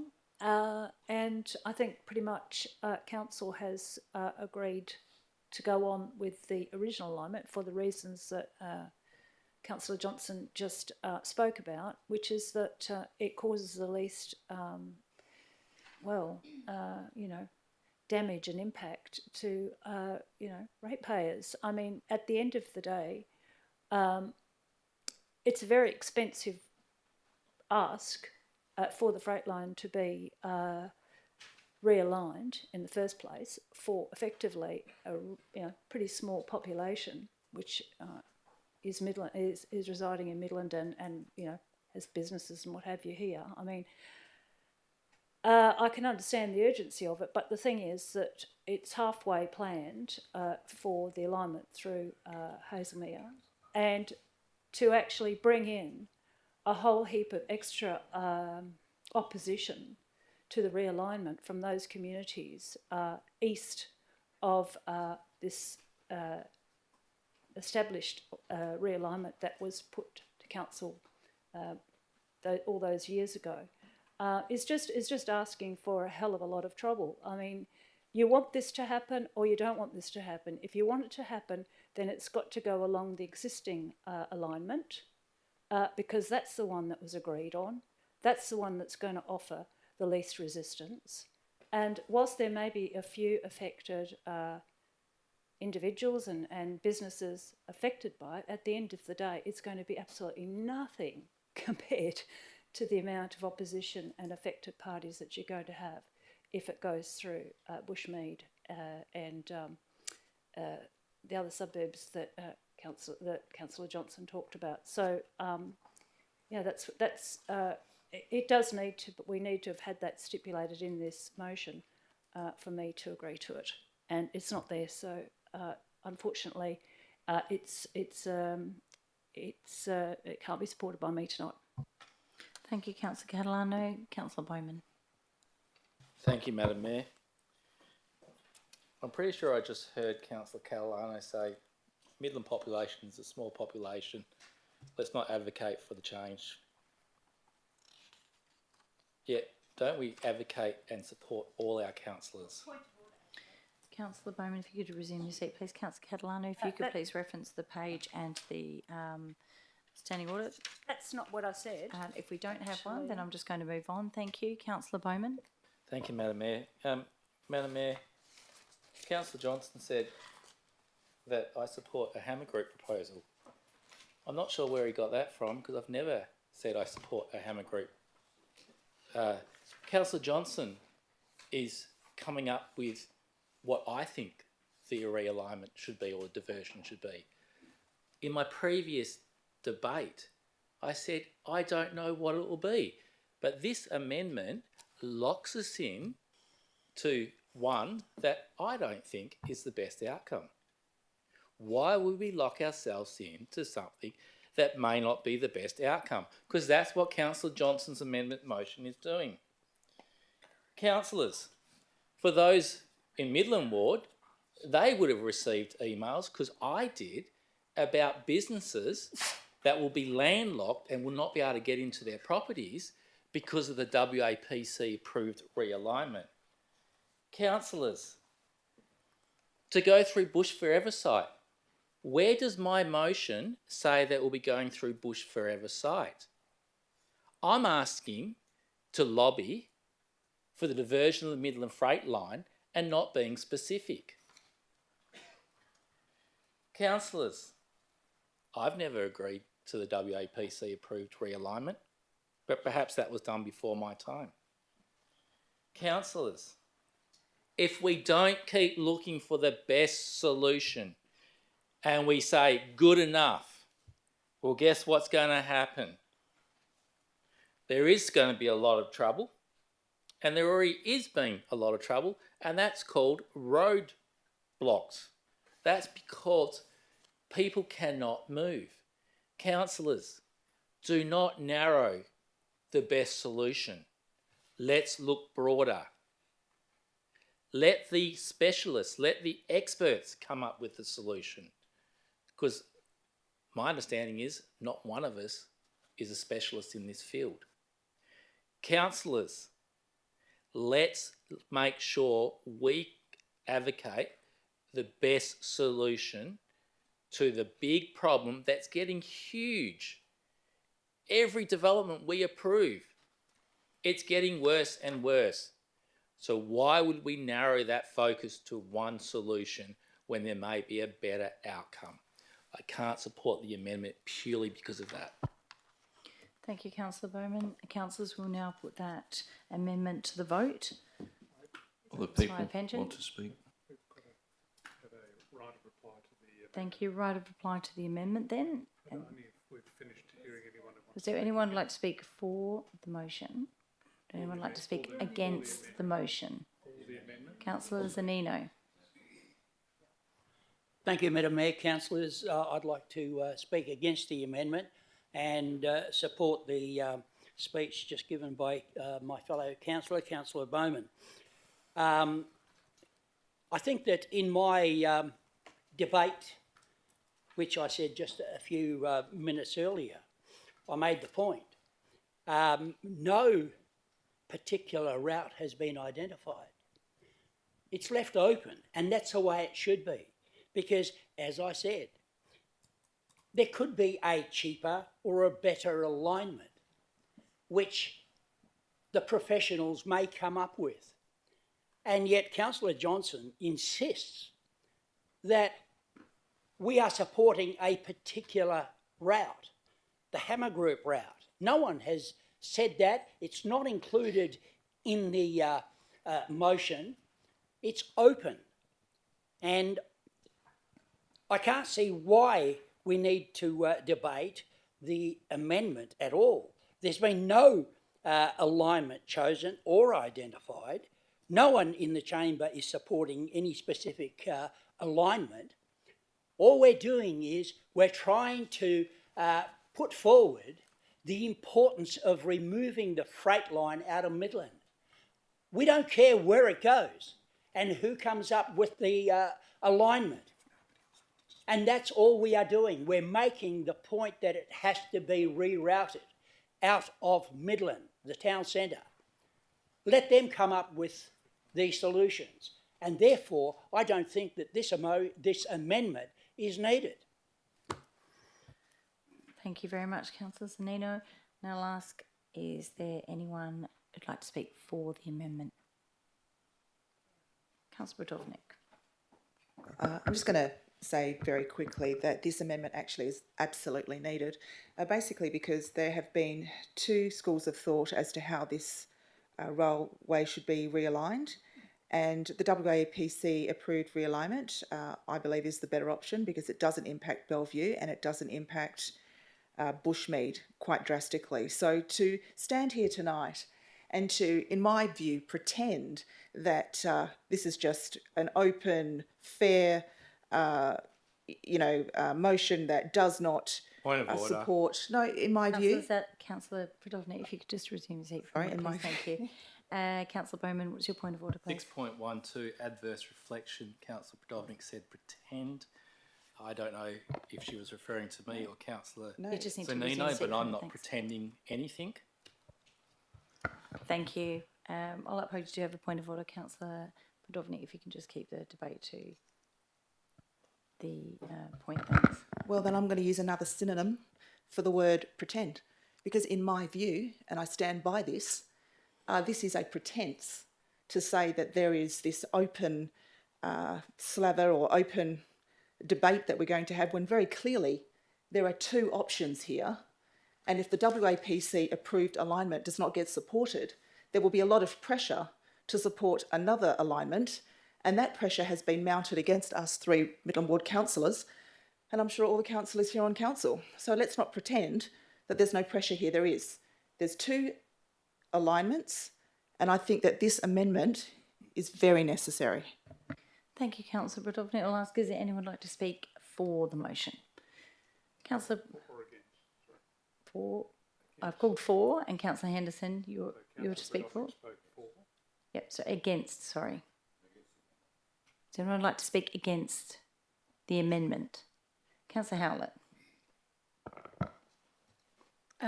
I don't believe that the motion put by Councillor Bowman locks us into any approved realignment or any realignment. I think his motion clearly is to advocate for it. Ultimately, I don't think we get to choose where the alignment goes. We're not spending the money on it, but I don't think that his motion locks us into one or the other. So this motion, the amendment to the motion by Deputy Mayor locks us into the WAPC approved, and I think that we should be not locking ourselves into any approved realignment. Thanks. Thank you, Councillor Howlett, and I'll ask, is anyone against the motion? Amendment. Against the amendment. Thank you, Councillor Henderson. Just briefly, I want to say, Madam Mayor, there seems to be some view in the room that we're going to be locked into something specifically. Now, until a lot of work is done, we won't know what might be proposed. For instance, you could build the rail alignment just about anywhere, dig a dirty great big trench for it to run in, and all the sound would effectively go straight up rather than annoy the neighbours. So there's a lot that can be done to get to the basis of where this should go ultimately, and I think keeping it as Councillor Bowman has it works because we don't lock ourselves in. And I think we do need to be strategic, and we need to think a bit longer term and how it can come together. Thank you, Councillor Henderson. Now, right of reply, Deputy Mayor. Thank you, Madam Mayor. It's Robinson Grove in Mondaring. That's the where it would go. Councillors, this area between Bellevue and South Guildford, where the freight rail currently goes, is one of the most built-up parts of the city. The only part that's not built up is actually the Helena Valley. There is no other possible alignment that doesn't cause enormous destruction and damage to both homes and businesses. That investigation has already been done by the state government, by the WAPC, and they have approved, and we have enacted into our planning scheme, a realigned rail corridor, along which our Labor government is currently buying up land in order to, at some point in the future, give effect to that. So at this point, reject this amendment would create enormous uncertainty amongst the residents of Bellevue, the residents of Bushmead, the residents of Robinson Grove. It's attracted the attention of the Shire of Mundaring, as so many things in the city seem to do these days. And it will create yet another action group reaction, I think. I think we need to be clear what we're asking for. There is no possible alternative realignment in that space. And if you take a look at the map, I'm looking at it, and I've looked at all of those different alignments that Mr. Gavin Troy approved, and I couldn't see a single one that wouldn't destroy hundreds of homes and damage business. I don't know why the Hammer Group is proposing what they're proposing, and I know that no one's mentioned that alignment, but there is no other alternative alignment. Councillors, I would urge you to support my amendment. We do need to divert the Midland freight line out of Midland, but we need to divert it to the already approved WAPC approved realignment. Thank you. Right, councillors, I'll put that to the vote. So those in favour of the amendment, Councillor Catalano, Councillor Knight, Councillor Brodovnik and Deputy Mayor, and those against, Councillor Ringo, Councillor Bowman, Councillor Jones, Councillor McCulloch, Councillor Miles, Councillor Zanino, Councillor Henderson, Councillor Howlett and myself. So the amendment is lost. 9-4.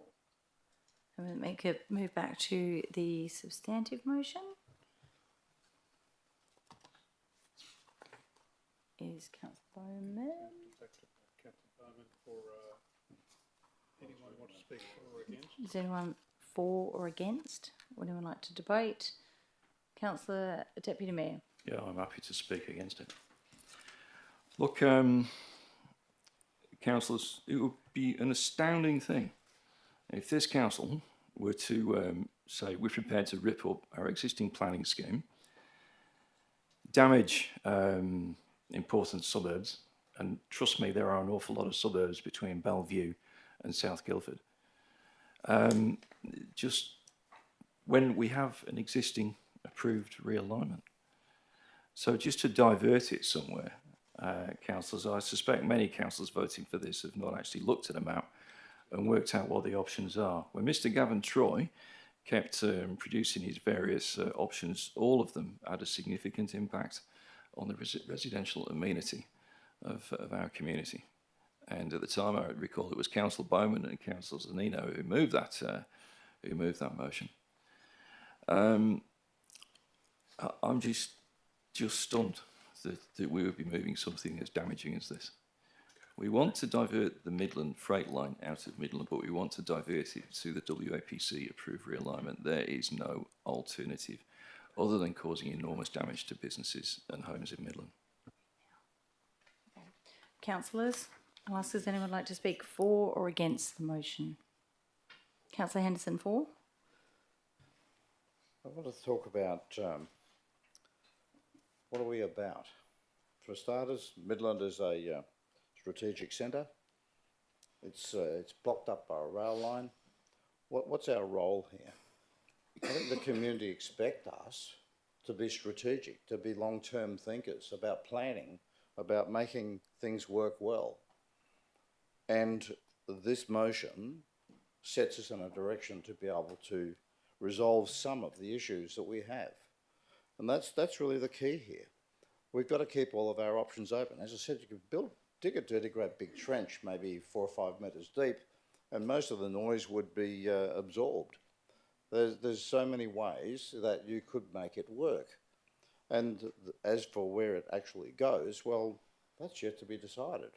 But we, as a council, need to think. Point of order. If you That's just resume your false seat, or but just misleading get Deputy information. Mayor, just a moment. If False you or could just misleading information, Deputy it has Mayor, been decided. Deputy Mayor, I'd just like to ask Councillor Henderson if you could resume your seat for a minute, please. But you still wouldn't let me finish that. Now you can state your point of order, thanks. You can state it now so I can hear it clearly, thanks. False or misleading information, we already What have page is that an and reference, alignment. please?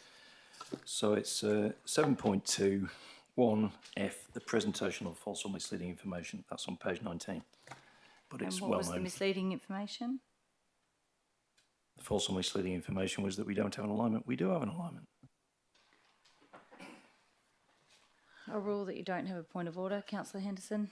Thank you, Madam Mayor, and I agree with you entirely, because it's not about saying we have an alignment. It's about saying what will we do strategically for Midland, and that's the key here. So rather than hammer my voice, I think that's the fundamental, councillors, is what we need to think about what we can do for our strategic centre, and we need to have a long-term vision to be able to say, okay, let's go out there and look at how to make it happen. Thank you. Thank you, Councillor Henderson. I'll ask again, is there anyone against the motion? If there's no one against the motion, Councillor Bowman. I'd already called Councillor Bowman, Councillor Howlett. What was the question? Sorry, what were you saying?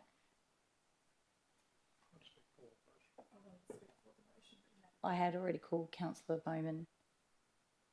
So if you need to speak, you need to push the microphone down a little bit more, please, and just I thought that you might have asked if somebody was against the motion because somebody had spoken for it, but you didn't. You went, I believe, straight to Councillor Bowman.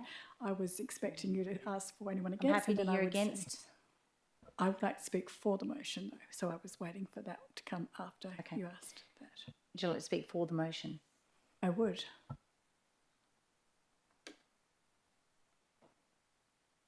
Would you like to speak? I can, thank you. Okay, councillors, 3 councillors proposed motions to deal with this Midland Freight Line, as you can see. Councillor Bowman's, I withdrew my motion because I felt Councillor Bowman's motion covered it. And had Councillor Bowman's motion not been put forward, I would have been happily accepting Councillor Johnson's motion. But the motion is to include it on the list of advocacy priorities, non-financial advocacy priorities. It's not about, his motion isn't to decide where the freight line is going to go. The time to advocate for this freight line realignment through Midland is now, with the current state government commitment to the container port in Kwinana. That's due to be completed by the end of the 2030s. This is where the money needs to be spent on Midland with regards to the Midland Freight Line. Obviously, that's going to service that port. Container trade has been up by 6% from last year. That's an extra 50,000 containers that were moved by rail and by road. The Westport plan, which is the Kwinana plan, will see the Kwinana Freeway and Roe Highway widen to handle traffic. This is the opportunity now to get in the ear of our state government and to advocate for Midland's freight line to be realigned with the magnitude of freight that can be expected as we head towards the end of the 2030s. Please support this motion. Thank you. Thank you, Councillor Howlett. And I'll ask clearly, is there anyone who'd like to speak against the motion? Would anyone like to speak for the motion? Right, if there's no one for or against, Councillor Bowman. Thank you, Madam Mayor. And Madam Mayor, I'm not going to talk about the amendment because we've already dealt with that. But what I'm going to reiterate is the traffic in Midland is at a standstill. What I'm going to say again is this motion before councillors is not saying any alignment. It's not saying it's going to go through houses. It's not saying it's going to go through the bush, forever sites, because it clearly does not indicate that. As I said before, and anyone correct me if I'm wrong, I don't think what any of us councillors here are qualified in trained realignments. And that's what I'm saying is let's make sure whatever it is, it's the best result. But councillors, obviously it's an important issue because not one person spoke about the other non-financial advocacy priorities. Homelessness, Swan Valley NBN, Whiteman Regional Open Space, Swan Valley Equestrian Centre, Swan Valley Enhancement, the Midland Railroad Workshop Precinct, and attracting government services to Ellenbrook. But what we've been talking about is an alignment or not alignment, a Hammer Group alignment, a Mr. Gavin Troy alignment, whether someone supports that or doesn't support that. But where, councillors? And please, Madam Mayor, correct me if my glasses need a new prescription. It does not say a particular alignment. Councillors vote against this and you're actually indirectly supporting a continuation of the traffic problems in Midland. Because if we do not advocate for diversion of the Midland Freight Line, the realignment of the Midland Freight Line, whatever else you want to call it, it means the problems are going to get worse and worse. And perhaps that's why, Councillor Catalano, that Ellenbrook is becoming the strategic centre of the city. Because in Ellenbrook, there's not a big freight line that's going in between.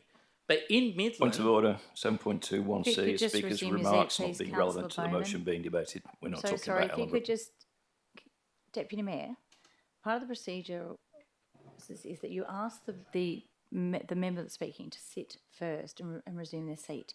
Then you can jump in and give me the page number, please, and the reference. But if you jump in over the top, I can't hear you. So can you please state your point of reference? Page 19, 7.2. If you could just say it slowly for everyone else, please.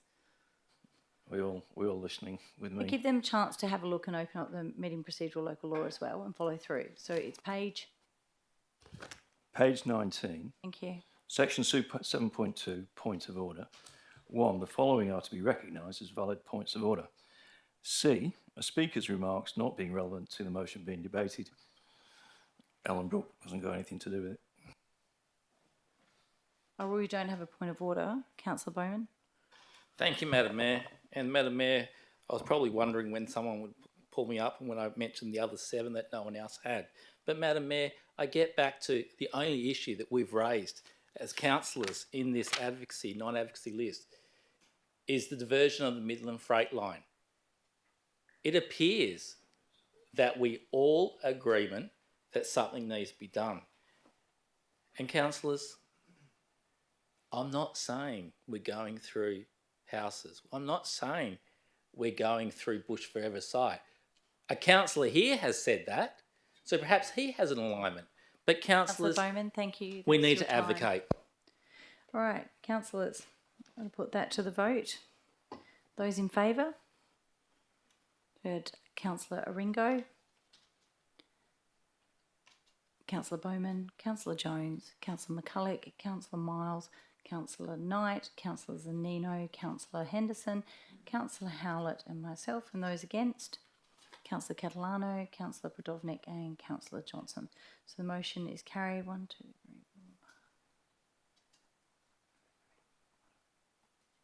3, 4. 10-4. 10-3? Oh, sorry, 10-3. My apologies. Okay, thank you very much, councillors, and to those in the gallery that were remaining for that particular item. We're going to have a short break for 5 minutes, and then we'll come back to the live streaming. So those watching at home, we'll be back at 8:17. Thank you.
Welcome back to those watching live at home, and we're resuming our ordinary council meeting tonight at 8:32, and we're moving on to 14.3.3, which is the Roe Estate Structure Plan, Lot 24, number 463, Beecherborough North, and Lot 385, number 18, Black Boy Way, Beecherborough, which is Swan SP 2024/3, page 268, and proposed motion by Councillor Catalano.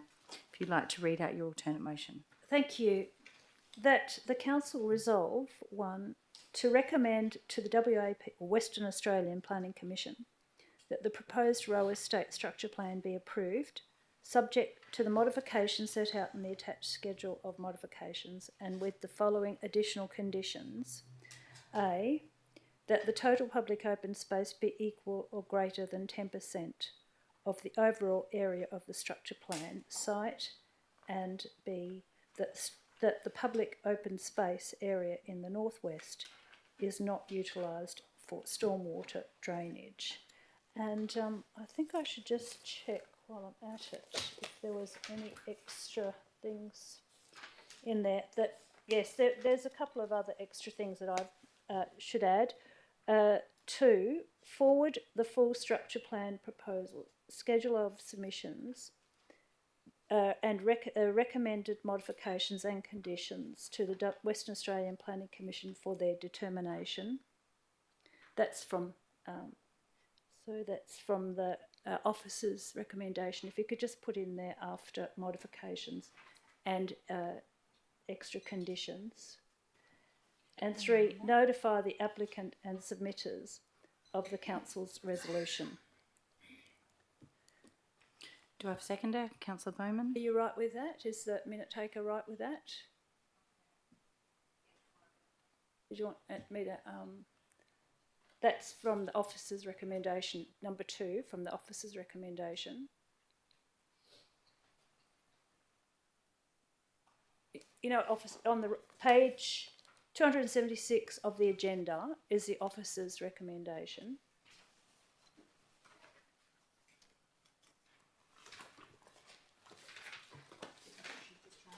Yeah.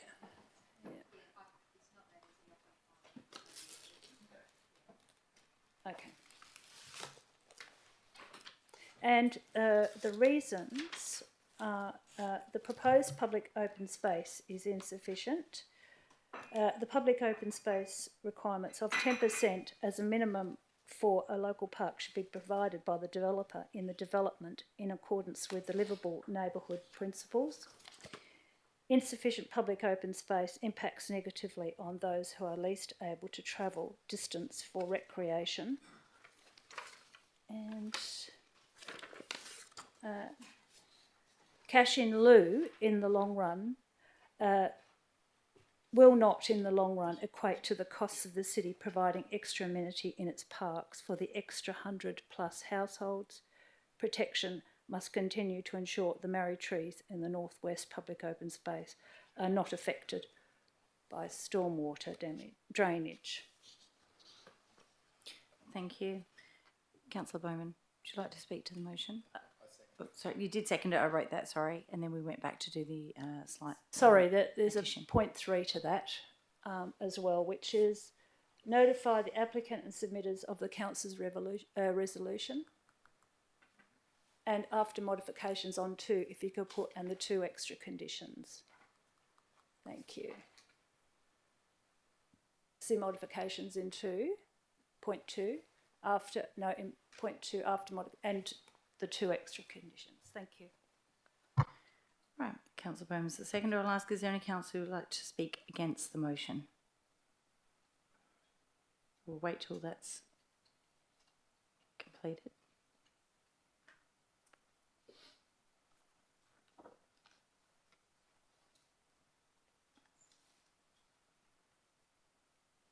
Is that correct? Yes, that's correct. Thank you. So I'll ask again, is there any councillors who'd like to speak against the motion? Councillor Henderson, do you wish to debate it? No. Then that motion.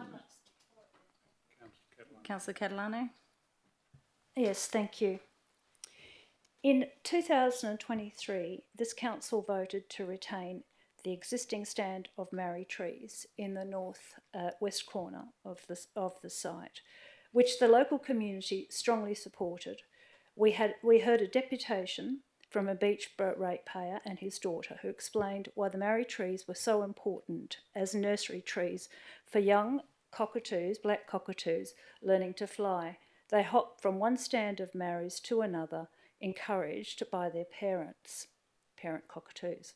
Marri trees are the major foraging tree for the black cockatoos, both red and white carnabies, and I've seen dozens of these particular trees at one time. However, if the area, and I'm talking about that northwest public open space area, is going to be used as a soak well for stormwater runoff, then I have grave concerns about whether these trees will in the future survive waterlogging. I've seen trees in a new estate in Caversham that are now dead and dying. Marris prefer moist, well-drained soil. Council, to preserve its promise to ratepayers and its decision to protect these trees, must ensure that the development does not use this area for stormwater. And I refer to page 350 of the agenda and the proponent's own report, where the developer refers to public open space, and that public open space in the northwest corner being used as drainage. Then also refer to the map at page 353, clearly showing areas of the both public open spaces that they're allotting to be used for stormwater, which on page 354, that stormwater can be up to a depth of 1/3 of a metre. If this doesn't drain away quickly, it'll kill these mature Marris. Further, this subdivision does not provide 10% of public open space required under the state government's livable neighbourhoods, where there should be 5,000 square metres of public open space. There's only 2,300 square metres. That's half of what is required. And that's also including that 1.5% of that half amount is going to be used pretty much exclusively for drainage, and that's that area in the southeast corner, and that won't be able to be used as public open space when it's flooded. The developers are proposing a shortfall of 6.8% of public open space, and that's not acceptable for these 105 new residential people living in these 105 residential homes. The City of Bayswater have said that it wasn't a sufficient amount of public open space. Thank you, Councillor Catalano. That's your 3 minutes. I'll ask Councillor Bowman.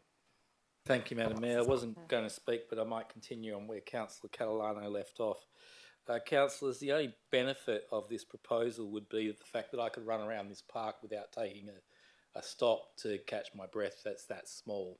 Councillors, continuing on from what Councillor Catalano was saying, a 2,500 square metre park, which is full of drainage basin plus trees, I wouldn't even be able to kick a football. It's a waste of space. Is there a reason why they can't provide 10%? I couldn't see it.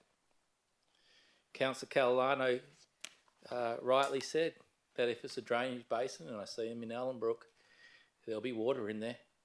And from what I've learnt on this council, trees don't like to be waterlogged. Councillors, I agree with Bayswater, and I would have liked to see an increased structure, density, because it's so close to the train station. But the one thing that once we make the decision on saying less than 10% is good enough, we can never take it back, councillors. Councillors, I believe, not that I'm a designer, that there is options where they can increase that public open space, but it might be they have 1 or 2 less blocks. Councillors, Councillor Catalano's motion, I think, hits the nail on the head. It covers those areas, and councillors, to get cash in lieu, we get the cash, it's gone. But the public open space will remain public open space for the people that go and build their houses now, their kids' kids, and then eventually their grandkids as well. So we need to ensure we protect that at this stage. Thank you, Councillor Bowman. I'll ask if there are any councillors who wish to speak against the motion. Councillor Henderson. I didn't intend to, but councillors, there's a lot of misunderstanding about this area. In the 1980s, I lived on Beachborough Road, to the north of this block by about probably 200-300 metres. So I don't have any interest there, but other than to say that if you understand this land is sand. And when I say it's sand, it's basically Nangara watermound sand, and the water hits it and it goes boom, straight down to about roughly a metre and a half, and it gets sucked out of the ground by people for their bores and the like. Now, I recognise that you will see an increase in water level when you get some urbanisation. Make the point though, those marriages have been sitting there sucking water out of the ground at that level for a long time. And they're a nice stand, absolutely they're a nice stand. But the point is that the drainage in that sand is very good. So I don't believe the argument about the drainage will stand up.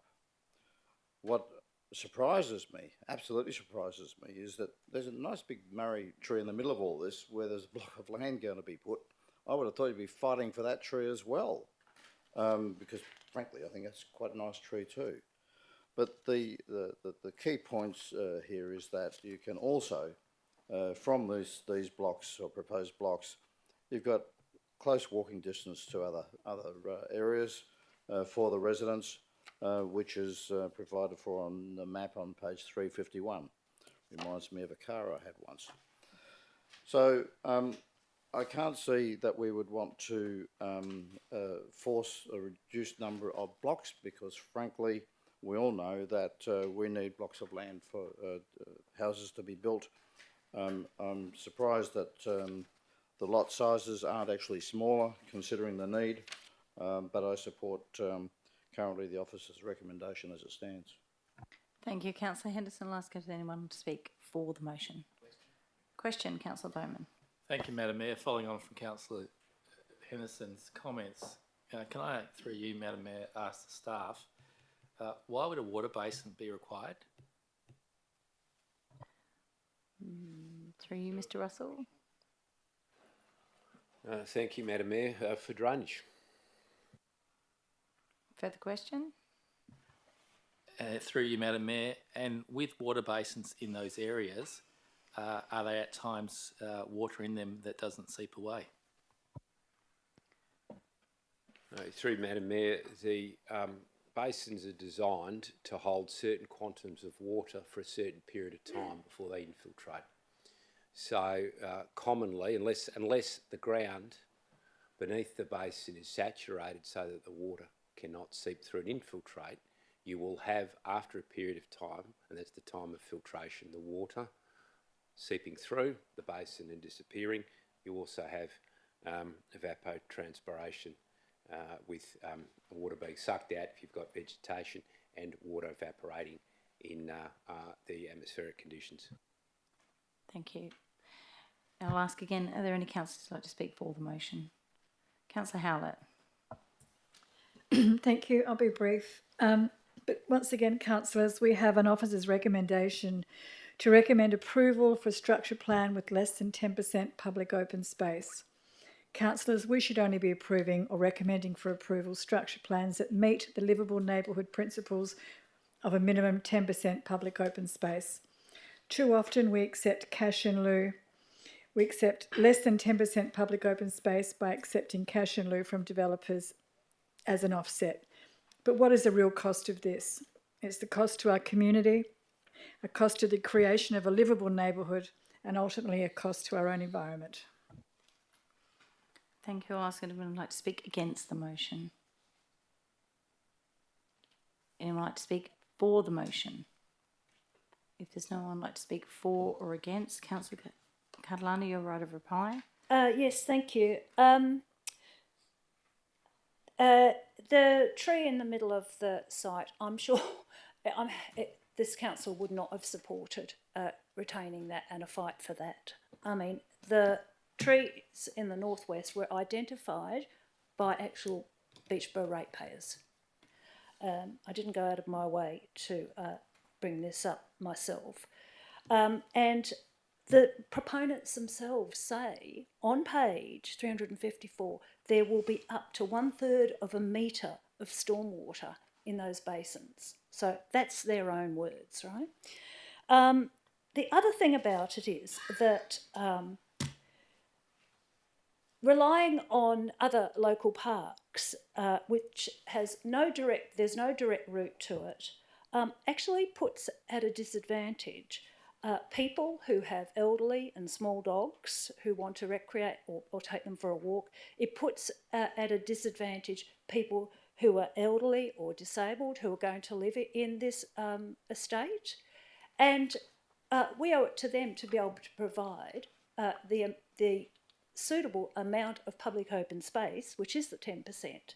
Now, the solution to all of these two issues, the drainage and the public open space, is obviously to increase the amount of public open space to bring it up to 10%, which is what everyone's required to do.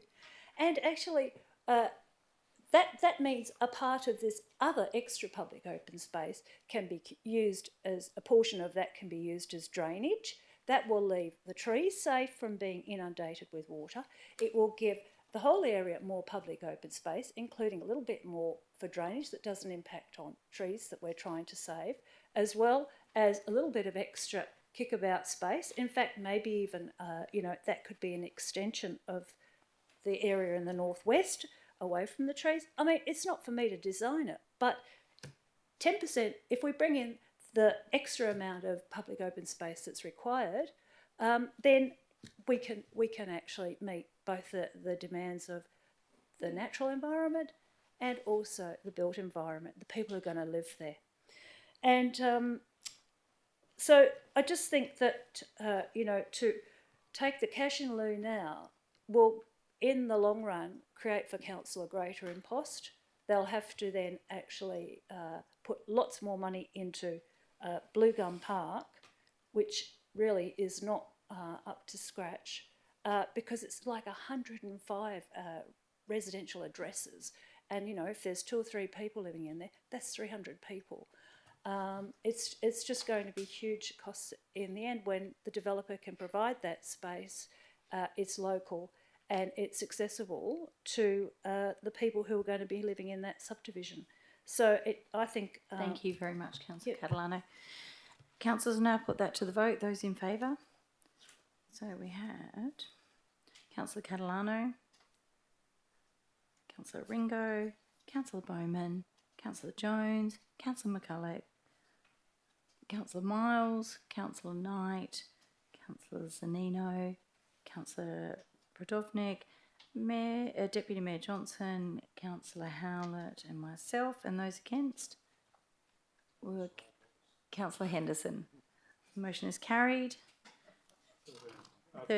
12-1. Okay.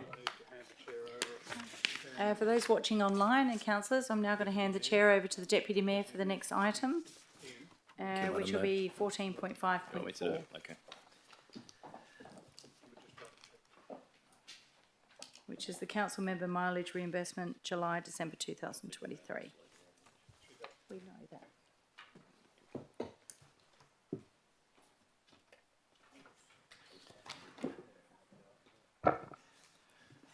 Thank you, Madam Mayor. We'll note that in the minutes that the Mayor has left the room because she's declared a financial interest in this matter. And this is 14.5.4, council member mileage reimbursement, July to December 2023. You can find the details on page 473 of the agenda. The officer's recommendation is that council resolve to authorise the CEO to reimburse Mayor Richardson the amount of $852.12 for mileage for the period July to December 2023 as attached. I need a mover. Councillor Miles. Seconder, Councillor Jones. Is anyone against? Councillor Howlett. Does anybody wish to speak to this item? I would like to, yes. Okay. In that case, Councillor Miles, do you wish to speak? Thank you, Deputy Mayor, Acting Mayor, if that's how I address you, apologise. I think this is very straightforward motion, and I think we need to approve it and not waste time on it. Thank you. Councillor Jones? Councillor Howlett? I just query why the mayor, the role of the mayor is to attend briefings and meetings, and I look through the and citizenship ceremonies, and I just wonder why that should be claimed as mileage when it's a requirement that's part of a job as a mayor, and I don't know why paying for petrol should be something that the ratepayers have to pay for. Is that a question or a That's statement? my statement. Okay, thank you. Speaker for the motion. Speaker against the motion? In that case, Councillor Miles, can you please exercise your right of reply if you want to? Thank you, Deputy Mayor / Acting Mayor Johnson. I'm confused already, I'm sorry. I think it's very straightforward. All councillors are entitled to mileage claim for conducting their duties as elected members, and I know confidently that most councillors in this room have accessed some kind of reimbursement for the duties or an expense they've incurred in conducting their duties as an elected member of the City of Swan. So it's only fair that everyone is entitled to that privilege. Thank you. I'll now put it to the vote. All those in favour? So Councillor Catalano, Councillor Aringo, Councillor Bowman, Councillor Jones, Councillor McCulloch, Councillor Miles, Councillor Knight, Councillor Zanino, Councillor Henderson, Councillor Prodovnik and myself. Those against? Councillor Howlett. Motion carried. 12-1. Thank you. If we could call the Mayor back into the room. I'll get out of the way. You're up next with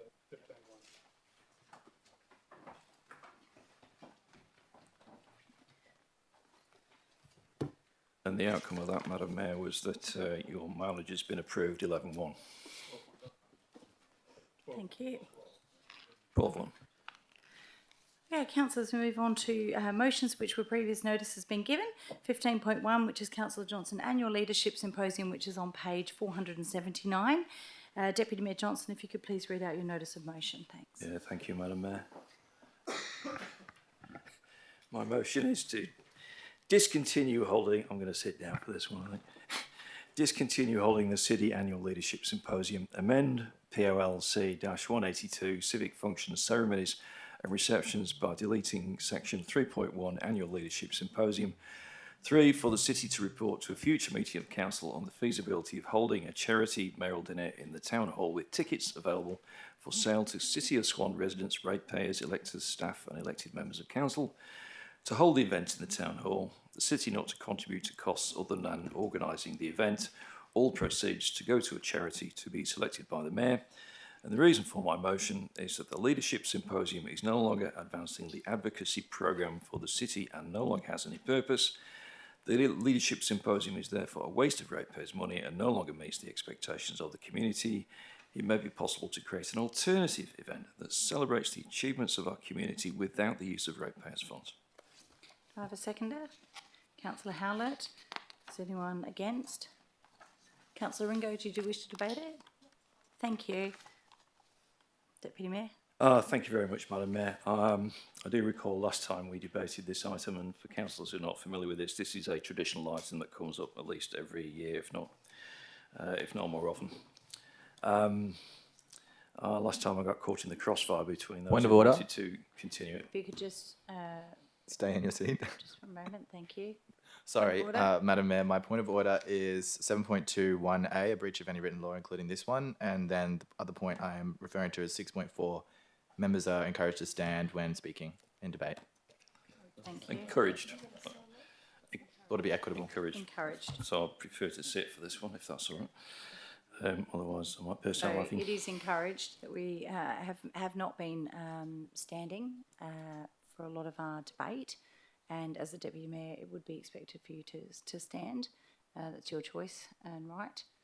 I prefer to sit down for this particular one. Thank you, Councillor Miles. So, councillors, I've previously been told that the leadership symposium and before that the mayoral dinner was where we advocated for to our state and federal government members about things that are on the advocacy priority list. And I thought in the lead up to the leadership symposium that somebody would give me a briefing, and yes, that I might have some conversations with the people on my table. I wasn't given any briefing, and I think the two MPs on my table were definitely leaving office. So I thought, well, I'll see what I can do. So I suggested to one of the members, one of the state government elected members present, that as well as the city's advocacy priority list, which I support, what about a cycle path over the Swan River between Guildford and Bassendean? And she said to me, well, it's a waste of time talking to me about that, because we've already set our electoral manifesto and what's costed and what's not costed, so you're too late. And I thought, well, in that case, this whole dinner's a waste of time, isn't it?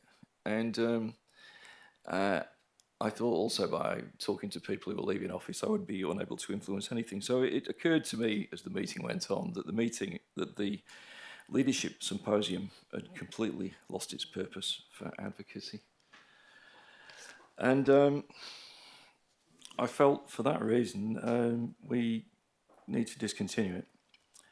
But what I have heard is that the town of Canning, and I did send everybody, the city of Canning, I did send everybody a link to that event. They do hold a charity dinner. So I do support the concept of a mayoral dinner. I think it could be held for charitable purposes. So my motion is in two parts. One, to discontinue the existing annual leadership symposium, and for the city to report, just to report, to a future meeting of council on the feasibility of holding a charity mayoral dinner. Now, we know it can be done. It's been held at Canning. We've got a couple of staff who've been at Canning, and one of them spoke to me very enthusiastically tonight about how good it was. So I think it can be. I think it can be done. Councillors, we need to hold the event in the town hall. Holding it in a winery really doesn't create an atmosphere of civic celebration. It really just creates a dinner. 2 minutes. Now I'll ask Councillor Howlett as your seconder. Don't I get 3 minutes? Your time is 3. We said 2 minutes. Councillor Howlett, you're, as the seconder, would you wish to speak? Yes, thank you. Councillors, as Deputy Mayor Johnson says, we've been here before. The tradition of the City of Swan mayoral dinner dates back to 1912, but as asked by Councillor Prodovnik in her social media post dated the 17th of August 2020, is it out of date and out of touch today? And how should we spend the $57,500 that it cost to put on the event back then? We have seen the name change from mayoral dinner to leadership symposium, but apart from the change of name, it remains the same. For me, the question remains the same. Is it out of date and out of touch with today? I have attended the last 3 leadership symposiums, for the most part, as I see great value in inviting community representatives to a seat at the table, and this is my principal purpose for attending. For each leadership symposium I have attended, I've requested the cost for the ticket for myself and my partner to attend is taken from my sitting fees, so there is no cost to the ratepayers for my attendance. There is also no petrol allowance claimed for. So, if I was to answer the question posted by Councillor Prodovnik back in 2020, is it out of date and out of touch today, then I would answer yes. Before I was elected to council, Councillor Catalano put forward a motion at the September 2020 ordinary meeting of council that the council resolved to not hold the mayoral dinner in 2020 and 2021. And that motion was lost 6-9. Voting in support of that motion were Councillor Richardson and Councillor Prodovnik. So I would hope that if Councillor Richardson or Mayor Richardson and Councillor Prodovnik were not voting in support of Deputy Mayor Johnson's motion tonight, that I'd hope you would speak to that so we can all understand why. Councillors, I urge you to consider Councillor Johnson's motion, or Deputy Mayor Johnson's motion, as an opportunity to balance the objectives of the event with the expectations of the community and at the same time give back to charity. Thank you. Thank you, Councillor Hallett. And last, are there any councillors who'd like to speak against the motion? Councillor Ringo. Thank you. I'm just going to sit.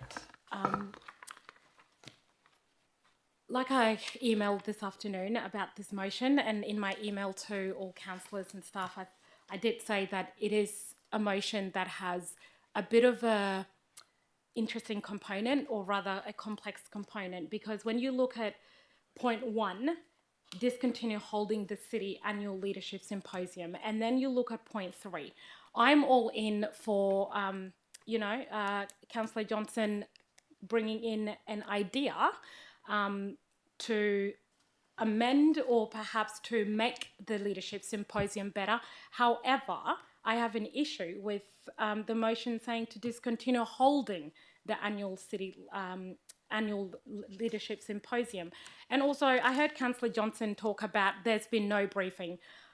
I'm very sure, and I'd like to remind all councillors that, unless it's just me, but I did receive seating allocations from city staff, and I knew exactly where I was sitting and who was on my table. Now, I don't think it is up to staff to be providing briefing notes on who your guests are on your table. I think it was up to each and every individual councillor, if you were interested in knowing a background on your guests, to personally email staff, and they would have absolutely been able to provide you that details. Also, talk about the leadership symposium is outdated. This has been part of the city's history since 1912. You're not just going to cancel something and discontinue something without having a proper alternative to continue the tradition. Also,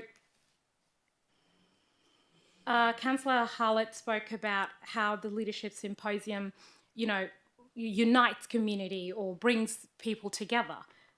That is exactly what the leadership symposium... Just one moment, Councillor Ringo. What is your point of order? If you can quote the page. Also misleading point of order at 7.2, and it is F, 1F. I didn't say that it brought the community together, and I didn't say that it united the community. What I did say was that I see great value in inviting community representatives to a seat at the table. Thank you, Councillor Hallett. I probably have a point of order. Councillor Ringo, if we could just keep it to the debate, please. Exactly what Councillor Hallett just said. It also gave us an opportunity to recognise our community leaders, such as Michelle Turvey and other community leaders that were there as well, Citizens of the Year, along with other key stakeholders. Councillors, I think this motion is pretty straightforward, and I would say vote it down because, like I said before, there is no point discontinuing something without giving a proper alternative. And I do agree with you, Councillor Johnson. If you had brought this part of your the third point of your motion, and that was the whole motion, absolutely it would be agreeable. But I think to discontinue holding the annual leadership symposium is a no-go zone, and therefore I say vote down this motion. Thank you. Thank you, Councillor Ringo. I'll ask, would anyone like to speak for the motion? Anyone like to speak? Is that for? Anyone like to speak against the motion? Councillor Miles. Oh, sorry. Thank you, Madam Mayor. Great job, Councillor Ringo. Good contribution.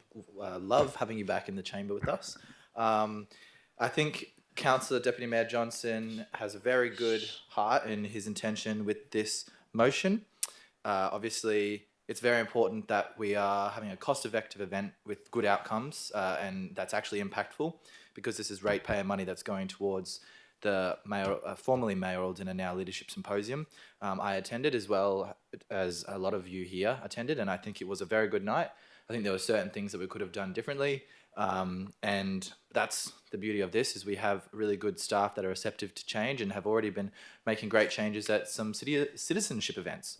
And that flows into part of this motion, which says that we must have this charity event in the town hall. Well, the fact of the matter is we can barely hold citizenship ceremonies in the town hall because the capacity is so small. It's a beautiful big town hall. We love it, but it's old and it's restrictive. And if we're talking about charity dinners, well, we want tickets sold and seats on bums. And if we're going to get good money for the charity that we want to support, I don't see how holding it in the town hall is going to get that good bang for our buck, right? We want to get a good outcome for the charity and a good way to celebrate the community. And I think restricting this to the town hall is exactly that, restricting it. So I really love the idea. I think we should workshop this, talk to the staff. Doesn't need to be an emotion, a little bit operational. Let's keep the mayoral dinner alive, but let's make it better and work better for our ratepayer dollars and for the community as a whole. Thank you. Thank you, Councillor Miles. I'll ask, does anyone like to speak for the motion? For the motion? This is the last call for the motion. Are there any councillors who'd like to speak against the motion? Councillor Jones. Thank you, Madam Mayor. Firstly, Councillor Ringo took my limelight, and I was going to say the first Mayor's Ball was held in 1912 in the Town Hall. Up until a few years ago, the Mayor's Ball was just that, an opportunity to advocate to politicians. Correct me if I'm wrong, but some councillors a few years ago chose to change the event to the Mayor's Symposium, which diminished the politicians attending. I think you could count on one hand the politicians that attended the last one. We now invite mostly community members, not as many politicians, and that decreases our account. Yes, definitely invite community members, but we need to focus if we're advocating on the politicians. Thank you. Thank you, Councillor Jones. I'll ask again, is there anyone against the motion? Does anyone like to speak for the motion? For the motion? That's the last call. Does anyone like to speak against the motion? Against the motion. Okay, it's no secret I asked a lot of questions about the mayoral dinner on social media 4 years ago. And tonight, I think we still need to ask some questions about the Leadership Symposium. What are we trying to achieve with this Leadership Symposium? Are we hitting the mark here? Can we and should we do something completely different? And if so, what would that look like? I would personally support continuing to fund an event that benefits a lot more ratepayers than our current Leadership Symposium does, and there's a number of ways that we can do this. And all of those ways could be the subject of a discussion at a briefing where lots of options and ideas can be discussed. Yes to this coming to a briefing session to discuss options and potential changes. No to supporting one option with no other options considered. I would ask Council to vote this down, and if people are really serious about reforming this event, let's put some real time and real effort into working out what it is we are trying to achieve and what's the best options in 2024. Let's not just say yes to the first suggestion we hear. Please vote down this motion. Thank you, Councillor Prodovnik. I'll ask just one more time, is there anyone who'd like to speak for the motion? Does anyone like to speak against the motion? Councillor Bowman. Thank you, Madam Mayor. And Madam Mayor, perhaps I was at the wrong event because I went and did my research, looked at the financial advocacy booklet. I knew what was needed and what was listed in my ward, and I went and spoke to the politicians, hit them up, told them why it would be a good reason to support those. I then got the community groups that were in my ward and got them and introduced them to those politicians to make those connections. That's what I thought was the reason for the mayoral symposium, to the point that I actually lost my voice. Madam Mayor, I can't support this motion because it's all over the place, in my opinion. And the reason why is discontinue, but let's do a review. But hey, we're already pre-selecting that it's to be held in the town hall. We're getting a beautiful Allenbrook Community Hub built soon. Why not there? The proceeds go to a charity selected by you. No offence, Madam Mayor, but I might not agree with the charity that you choose. I can't support this motion. Madam Mayor, if I had my way, we'd chuck everyone on a double-decker bus, not literally, take them round, show them the great city of Swan, and talk. Because I don't like sitting down at a table. Shire of Mundaring just had an event, I think 300 people. And the beauty of that was, because I asked questions, is that each council was allowed to invite 10 people. Madam Mayor, Mr Good, the Liberal candidate for Hasluck, Mia Davies, Brian Walker, Dr Brian Walker. I didn't know that he was actually a medical doctor. We started talking about medical issues at Allenbrook and the areas around. Perhaps I'm not supposed to do that. But Madam Mayor, why would we even look at having it in the Midland Town Hall when we've got traffic problems in Midland and Councillor Catalano says Allenbrook is the centre of the Shire or the city? Perhaps we could get on the train at Midland and catch the train to... Point of order. Councillor Bowman, what's your point of order, Councillor Catalano? I didn't say that, actually. What's your point of order, please? If you could reference it in the page number, please. I didn't say that. If you don't have the point of order ready, thank you. Councillor Bowman, if you could continue, please. Perhaps we could catch the train from Midland to Allenbrook and stopping along the ways. There's some great stops that we can go on. Whiteman Park. Point of order. So it's 7.2.1 C. A speaker's remarks not being relevant to the motion. There's nothing in the motion about trains. Deputy Mayor? I can start again. I won't withhold your point of order because... Point of order 1 C. A speaker's remarks not being relevant to the motion being debated. There is nothing in my motion about trains or train travel or transport. Deputy Mayor, I won't withhold your point of order because you can talk about where the function is, what the function is. You've also brought up that you can have a charity ball somewhere at a location, and I believe Councillor Bowman's just suggesting other alternatives. So, Councillor Bowman. Thank you, Madam Mayor. Madam Mayor, the City Accounting event, that was in the library. They took everything out. From all accounts, they have some good things there, but I expect when the air conditioning goes off, they had problems as well. Madam Mayor, I have been to a few different local governments, Christmas parties, mayoral dinners and that as well. Some extravagant, some not so. It depends what we want to do.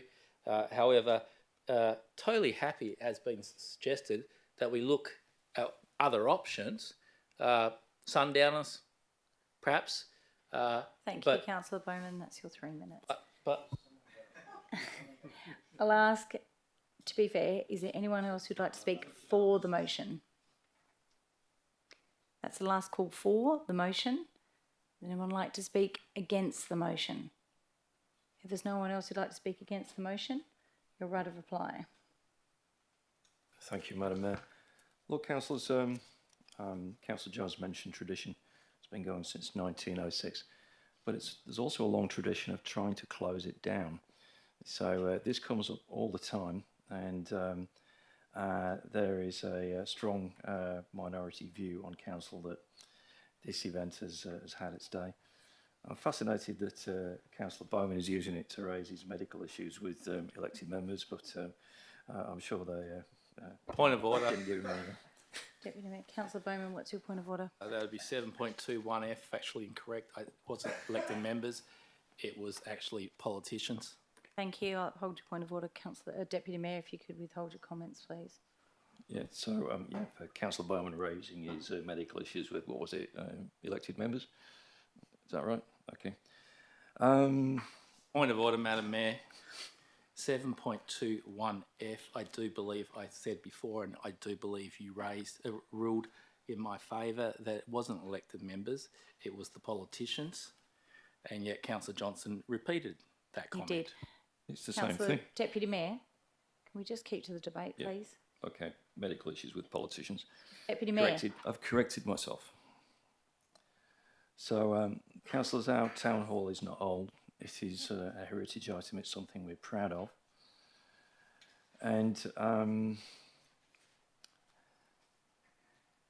think that some councillors have mentioned that the motion's a bit difficult to understand. Well, staff have written a 2-page essay on it, so they must have understood it. Councillors, this debate is nothing like it was last time I raised this motion to close down the mayoral dinner, and that's what led to it being turned into the mayoral symposium. Staff thought we'd better listen. I think what will come out of this is that we will look at alternative ways of holding this for more people to get more community involvement, and possibly we could bring a charity event into it. So I'm pretty sure the staff will bring that to a briefing, and we can have an opportunity to come up with some new and better ideas. Thank you. Right, councillors, I'll put that to the vote. Those in favour of the motion? Councillor Catalano, Councillor Knight, Deputy Mayor, and Councillor Howlett. And those in favour? Councillor Ringo, sorry, against Councillor Ringo, Councillor Bowman, Councillor Jones, Councillor McCulloch, Councillor Miles, Councillor Zanino, Councillor Henderson, Councillor Prodovnik, and myself. So that is lost, sorry, 4-9. Thank you. We'll move on then to the confidential items. So for those watching at home and those that are in the gallery, we now need to go behind closed doors for confidential reports. So I will need a motion to go behind closed doors. Councillor Ringo, seconded by Councillor Bowman. Is there anyone against? No, it's carried. And we'll resume as soon as we've been through those items. Thank you.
and say good night to those online. Does that mean all good? Okay. And welcome back to those online. And council have just come out from behind closed doors for the 2 confidential items. And council resolved for 2 confidential items: 16.1 lots 503 and 504 Paradise Keys, Balladura, was carried 9-4, and item 16.2 Eastern Metropolitan Regional Council was also carried 9-4. And that concludes tonight's ordinary council meeting at 9:52. Thank you and good evening.